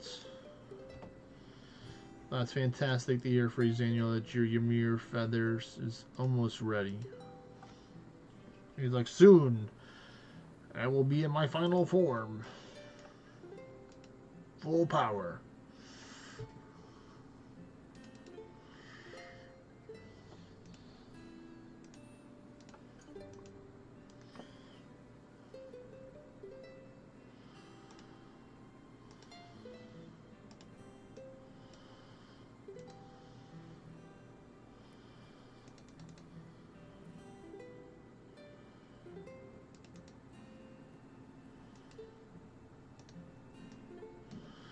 Well, I'd say the Trey, if you're still here, what else would help you out is just working on leveling up your gear for towers as well. Because towers, you know, it helps if you do have a good amount of defense and resistance for towers. And ward, you know, those are all important things.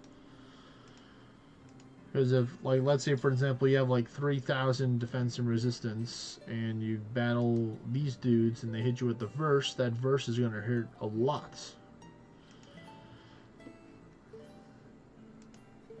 Because it does attack and magic damage to you, not just one or the other, or a mix between it, depending on whatever stats is lowest, they'll do a lot more damage to that.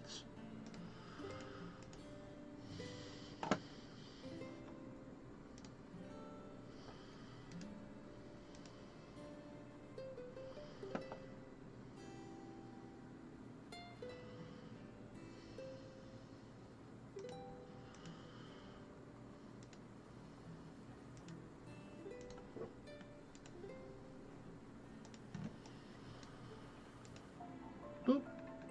And we're going to go with the horizontal /3.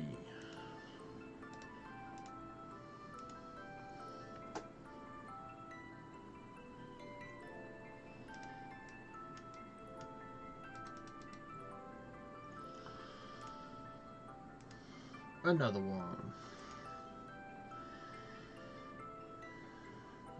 I see you over there, Enteros.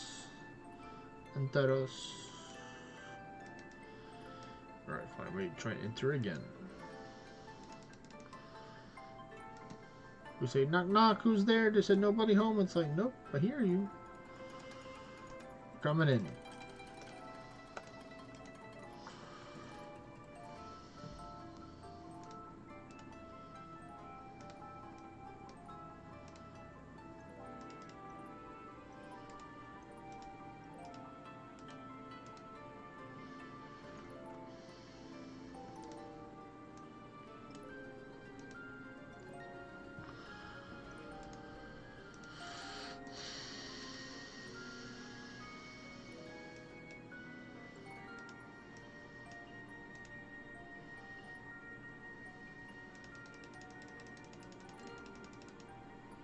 And zappy zap zap.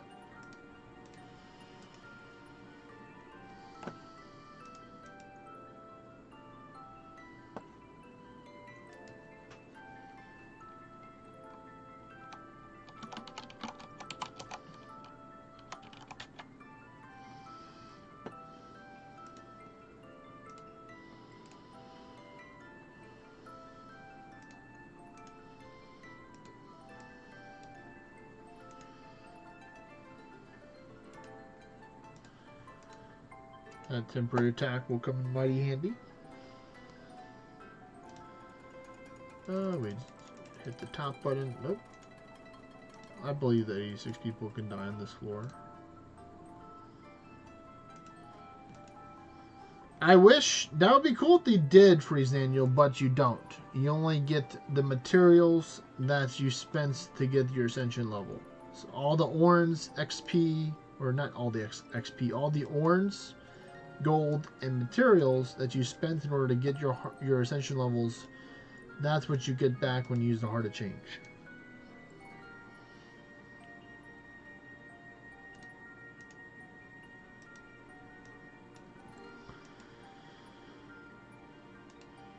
Because technically you use the different currency in order to buy the tower classes with the tower shards or sky shards.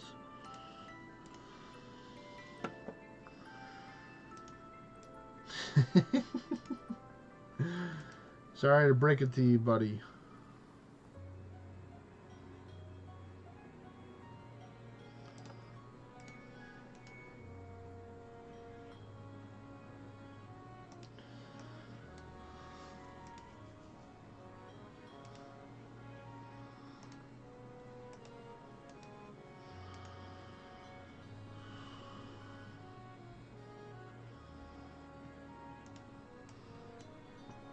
So technically, you would have to get Realm Shifter Dorado in order to use your axe.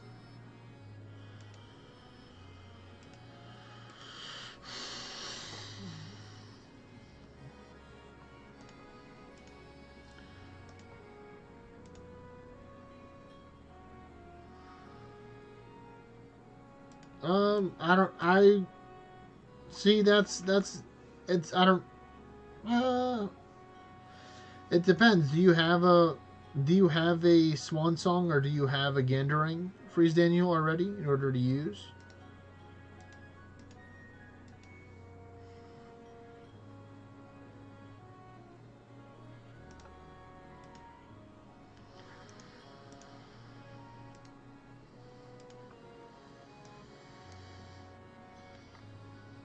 Okay, well then you can potentially cook with that.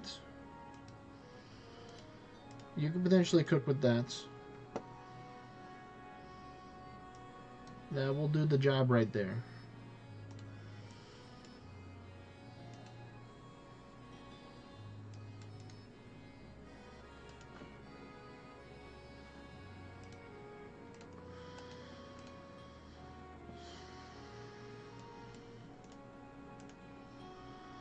Hey, I got the crit rate.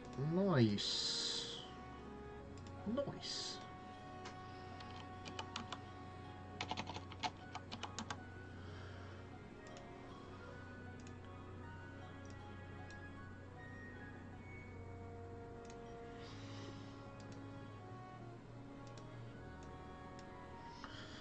I would start upgrading it as soon as possible if you haven't done it already, Freeze Daniel, for his Swan Song. And then you would use a either a starting ward turn Amity or to use a crit damage Amity with towers.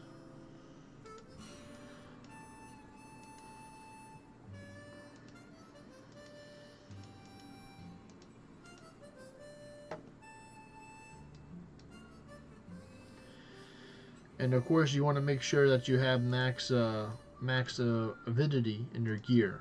So Bristles and Monoceros Essence in your gear. Because the goal will be that they can hit them with the Swan Song, get another turn, because you hit multiple targets with your Swan Song, your crit chain goes up for Corvus. So when you hit them again with Swan Song, it's going to do more damage. And if you get it at more turns, and if you hit them again, then do even more damage.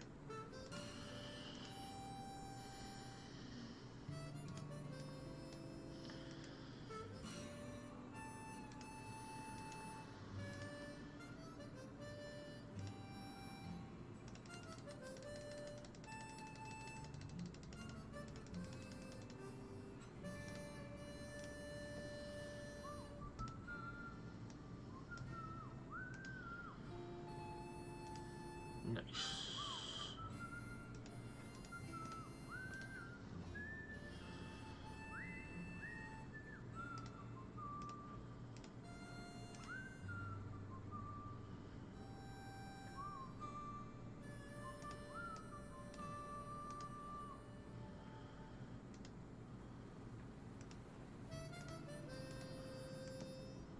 Got some Balorites. We like Balorites. It's Balorific.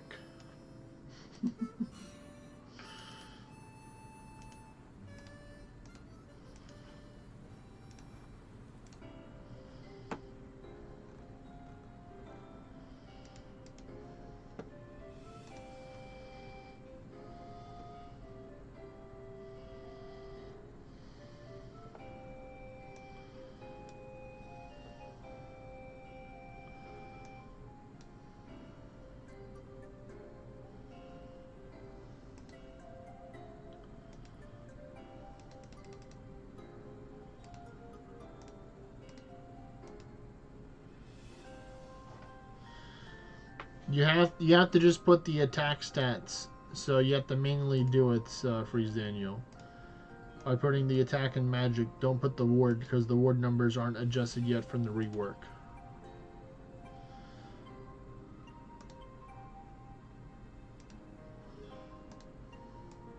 That's what I saw Handel do in order to freeze it. Or maybe you'd reach out to Handel and ask him how he does it.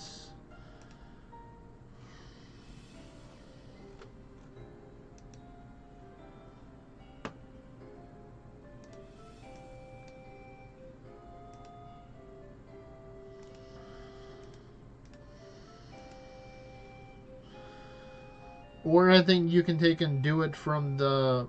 Another way of doing it is seeing what the base stats are on the website of the Swan Song, and then just like seeing what double that is 200%.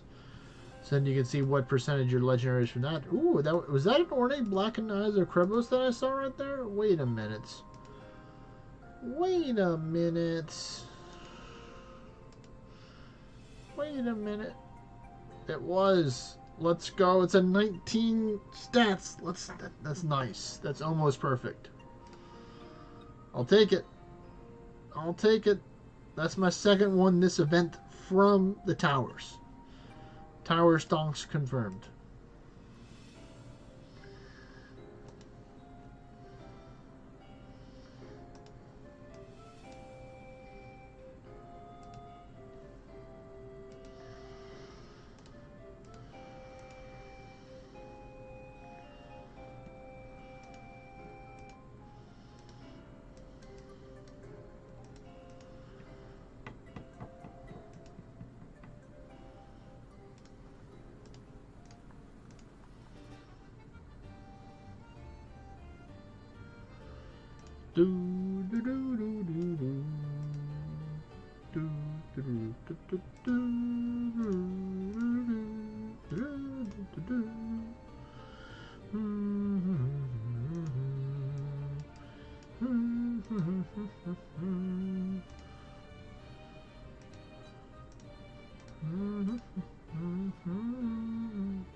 All right, so 165. Okay, that's pretty good. That's pretty good. That's like a middle to high legendary right there. I'd say Freeze Daniel. So pretty good because like I think it's at 170 is when it starts to become ornate. Yeah, it's got 1200 attack and magic with 164% ward. So pretty good.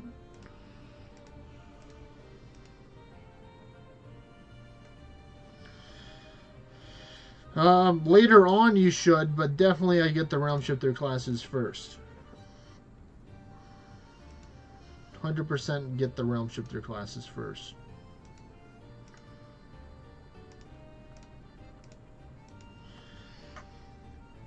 Like my advice for you would be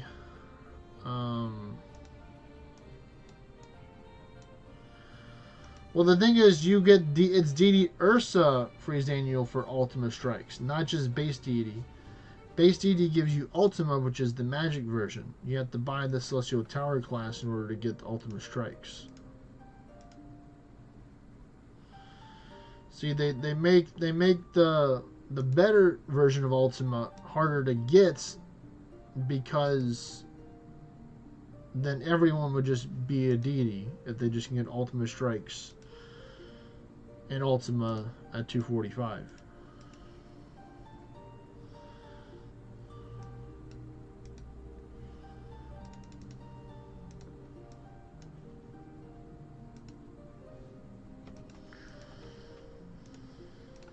I mean, yes, I'd still get deity over time because you will need it in the future then, but you don't need to get it now. I'd definitely save your orange for other stuff.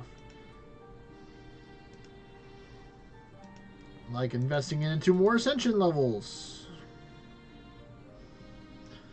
or building your own personal tower. Even though, you know, at the moment, I know what your current working situation. I mean, you may not have the most amount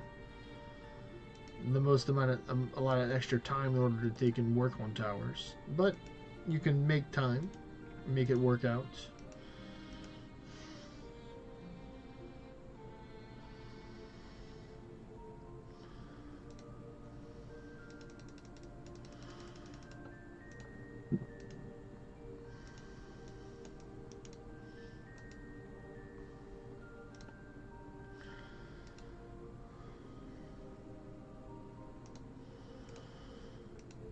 You got it, man.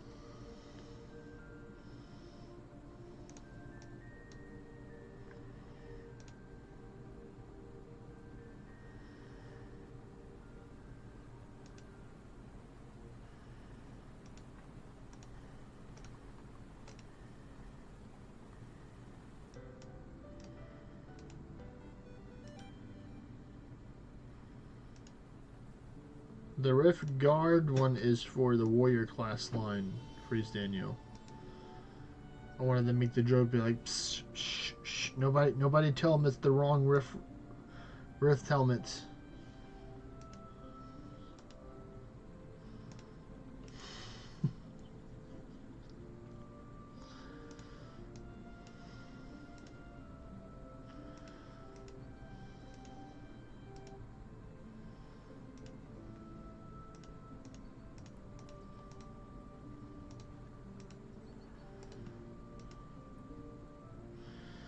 I mean, you can still buy it if you have lots of proofs of avarice, I'd say, for Xaniel to get more titanium and fogstone.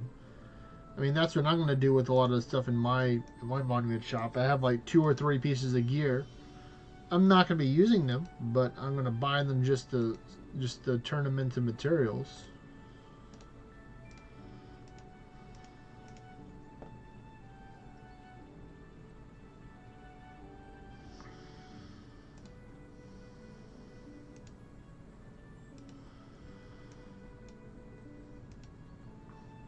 Well, yeah, you still got more time left of the events. I would definitely do the helmet as well. You know, if you have the Risen Rift Rogue helmet, that one, I would definitely, you know, spend my monuments or my average proofs. But always make sure that you have 1,000 karma as well. So if your karma is not at a 1,000 Freeze Daniel, then I'd recommend, you know, forfeiting all the legendary, ornate, and fame stuff that doesn't dismantle into good materials. So you can get it higher. So like all the follower Kerebos weapons and swords and stuff, you can forfeit that stuff. You can forfeit the common in other stuff, blackened eyes for the adornments and stuff. Alright, after this we have the last tower, and then we'll do some dungeons.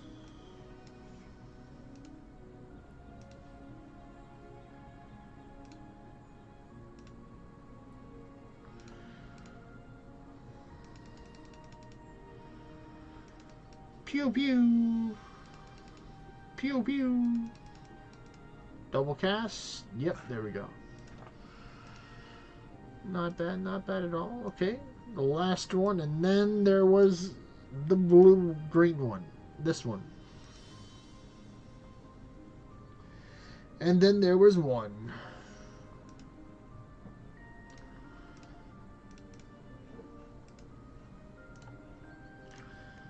First box is a key, no key for the other ones. Rip.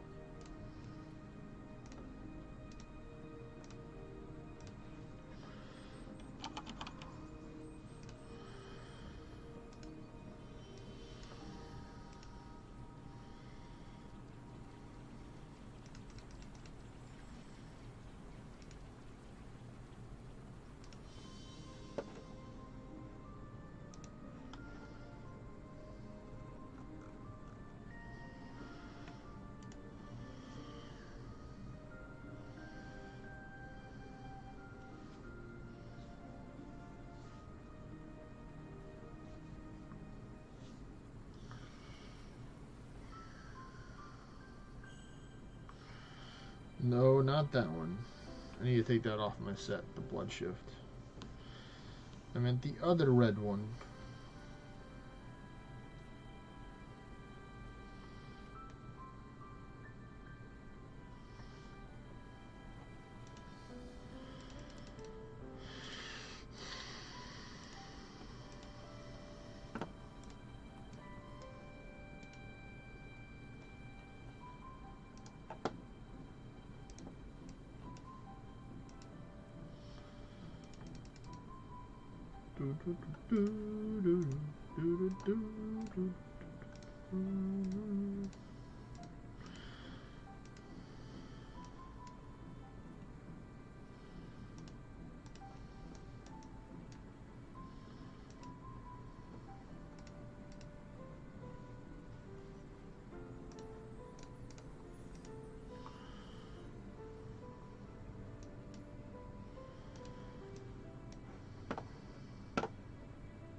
Nope, it's not gonna work.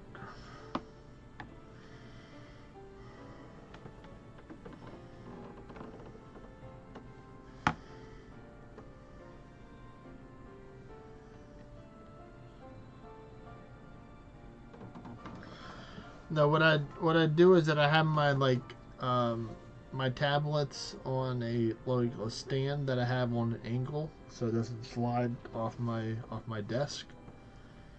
So I tried to like put the stand up so I can just like click it like this instead of on an angle like this. But it's like a very short hook for the stand, so it came off the hook and it hit the keyboard. Is what happened. It used counterattack. It was super effective.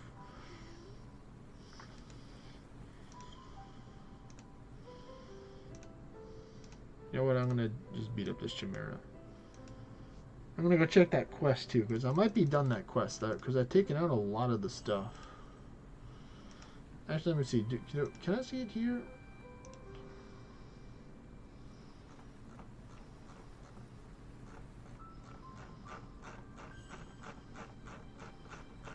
No, I don't think so.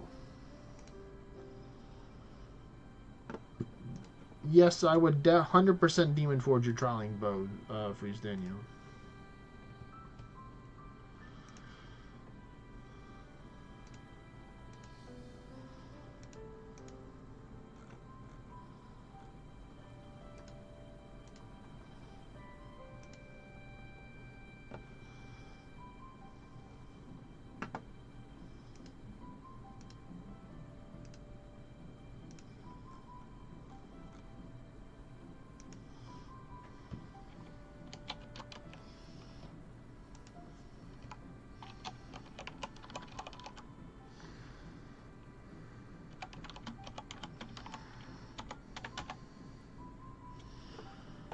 There we go, more quest.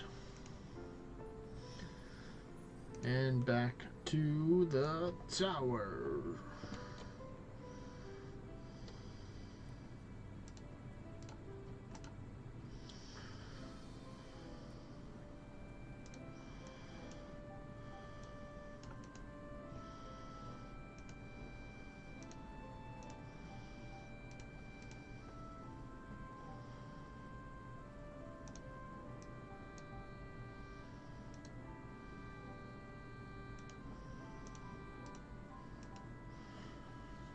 You're currently at 7, or did you gain 7 more, Freeze Daniel?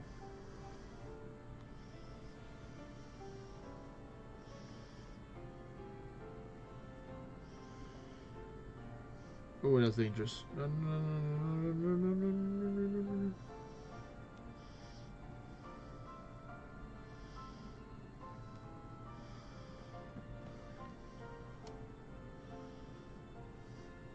More arcane immune things.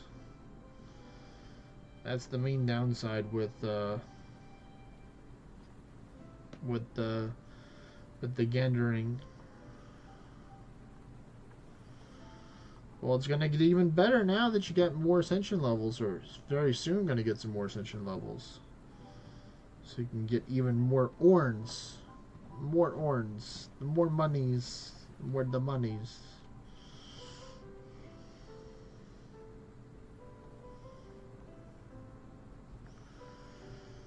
Yep, yep, yep. Yes, sirree.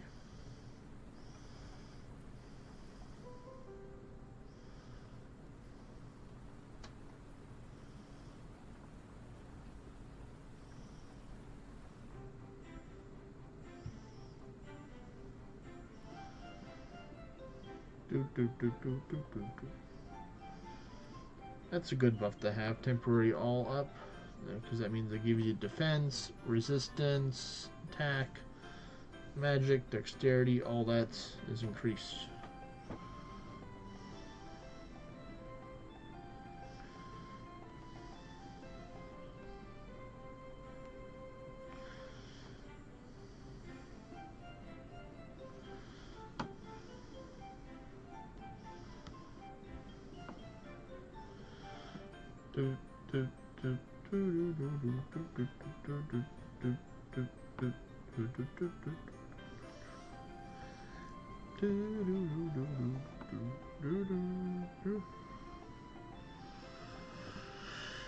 Alright, so when I get this tower done in like 15 or so minutes, who would like to join me for some runs?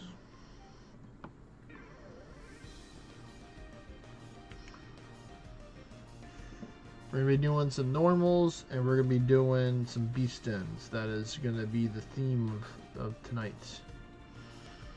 Or today's stream, or today's dungeons.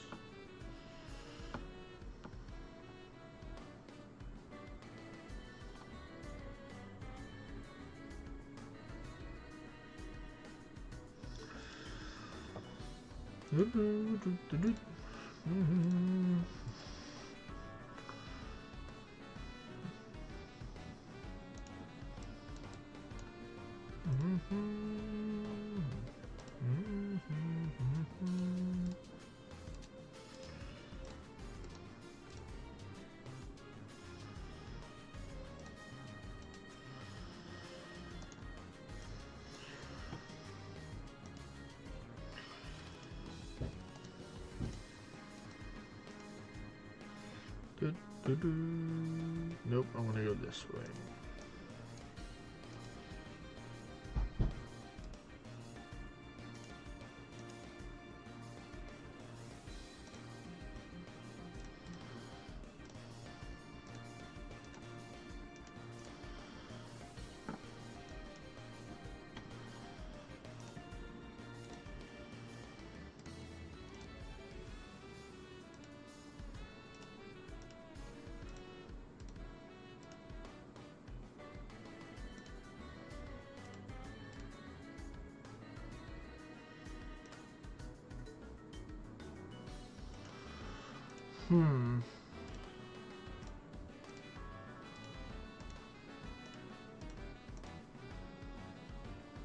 No, that one was closer.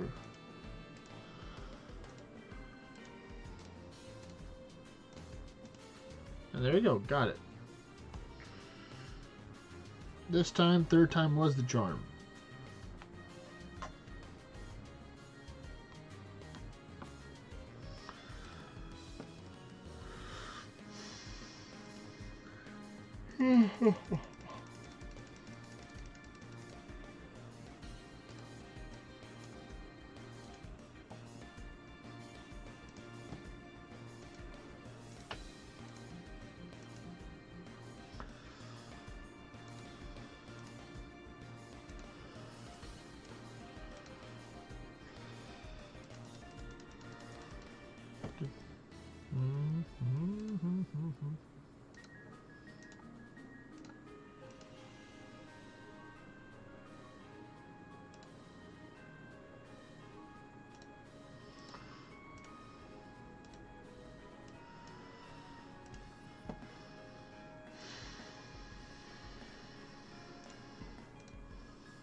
Oh my goodness, that kind of hurt there, buddy. Good thing I'm not going to miss these shots here.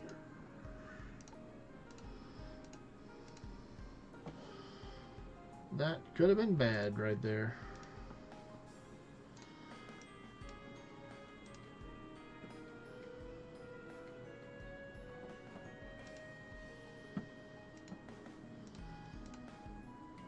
Well, best of luck with clearing out your rage freeze, Daniel. Who knows, maybe you can ask some people on the different Discord servers if they want to take and join you at cleaning out the raids. Even though I'm sure you know a certain chibi that would love to take and volunteer and help you out to clear the raids.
Ooh, some trees. I do like trees.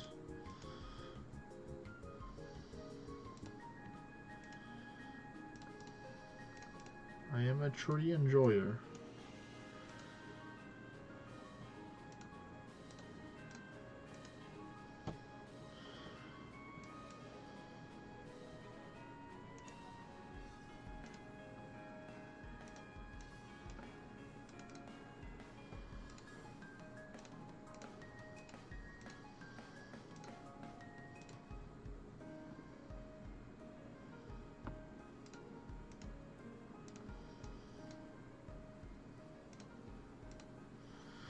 Boop.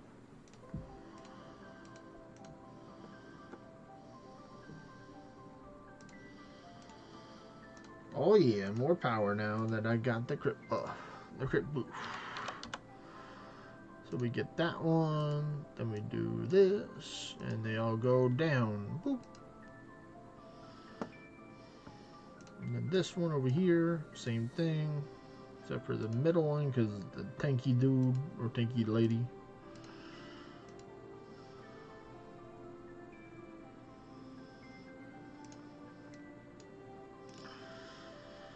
Oh yeah, I found another Pegasus pack.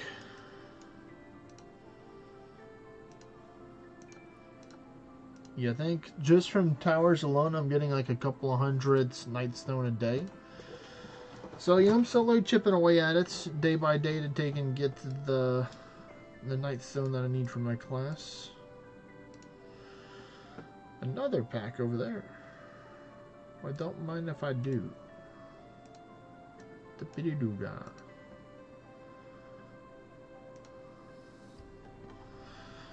That one was not bad. That was 4.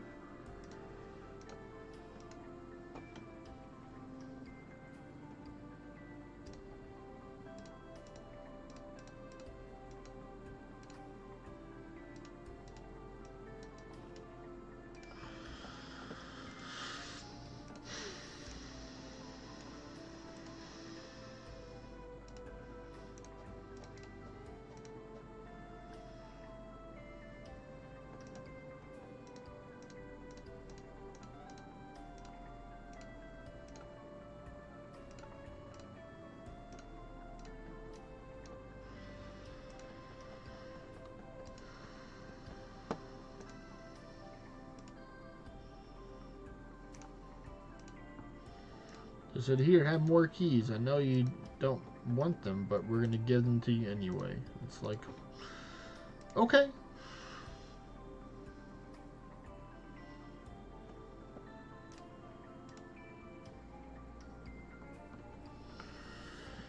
I see you there, Dark Pegasus and friends.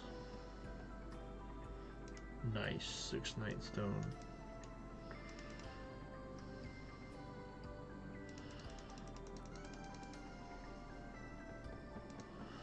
Do, do, do, do, do, do, do, do. And I have the keys. I'll just start burning them. Look, it's a key for a key, so I didn't even lose a key. Nice, 22 Nightstone. That's what I'm talking about. Thank you, game.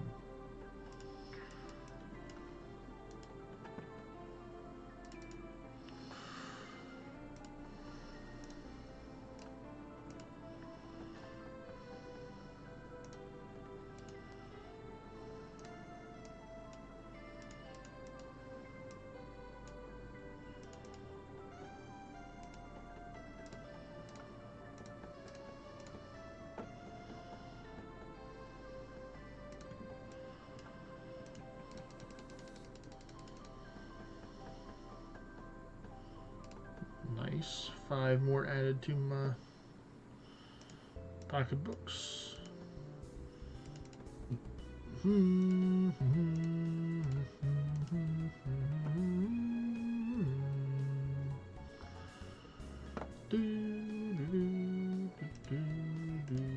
I'm starting to get tower shards now. Very nice. I'll take them.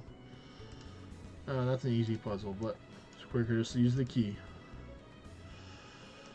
I have the key. Yes, I have the key. I have the key right now. I have the key. Yes, I have the key. Do, do, do, do, do, do.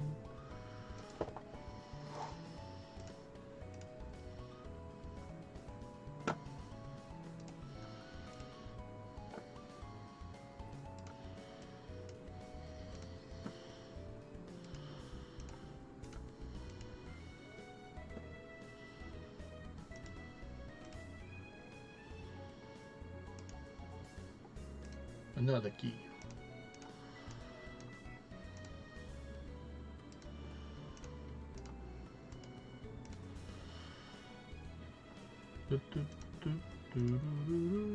Ooh, of course, I'm definitely not gonna say no to the Carmen and Gargoyle. Appreciate their donations.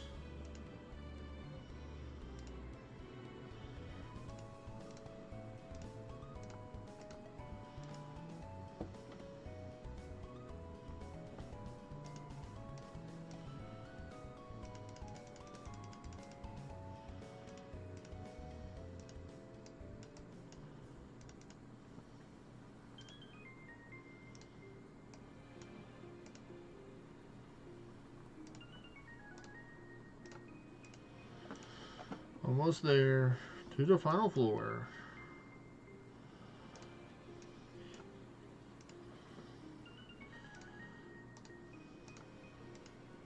Ooh, 46 Cursed Ordinite. Wasn't that a nice little present right there from the game?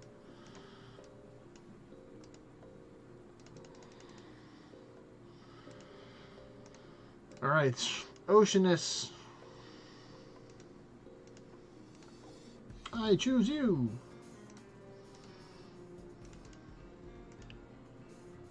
And here we go. No dying, Freeze Daniel. No.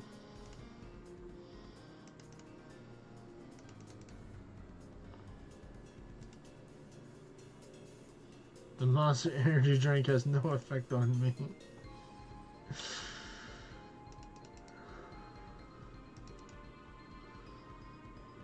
Alright, there we go. 19.5 almost from that. So I'll pick those up in a little bit. Well, I'm just gonna gauge it off of the people. So if people do want to take and run some dungeons, I'm available to do that.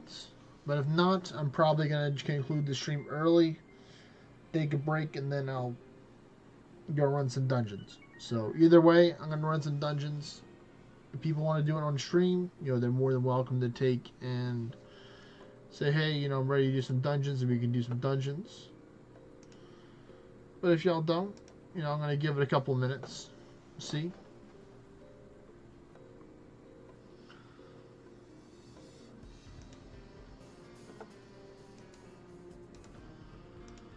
Let's see who's in the party. Claustrophobic, Trey, and Kim. Okay, cool, cool.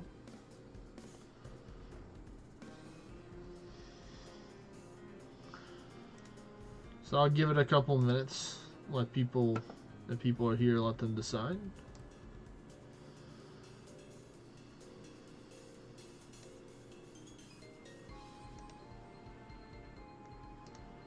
Pick up the new quest for today or for next couple days.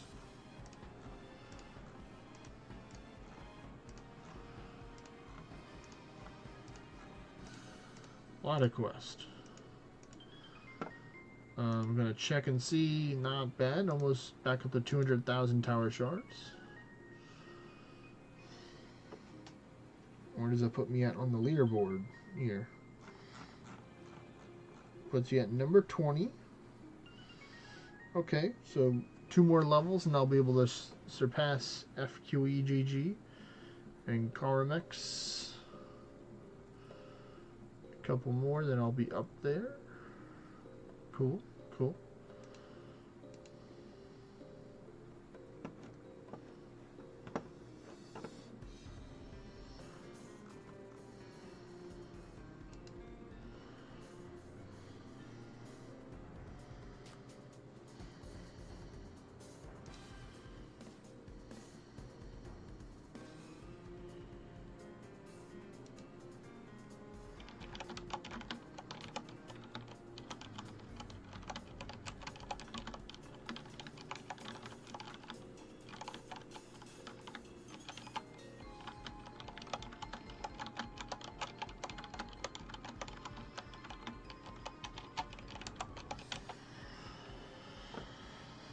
All right, let's see.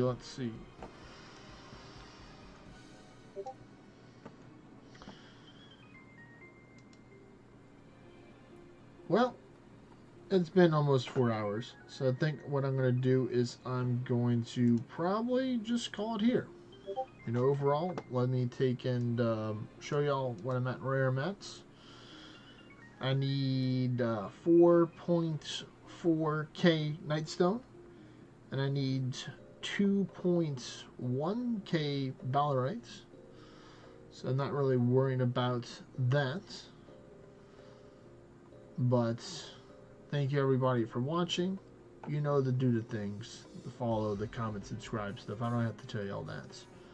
But what I do want to say is just share the videos with people, you know, that you think might be interested in the game. I am thinking or working on maybe an introduction to Orna video. If anyone has any thoughts or ideas on that, you know, please shoot them to me through Discord or any other form of social media, or maybe even send me a in-game message if you really don't have any other way to reach out to me. But have a great rest of y'all's day, y'all's nights. I'll talk to y'all tomorrow, live on stream. See y'all then. Peace, everyone.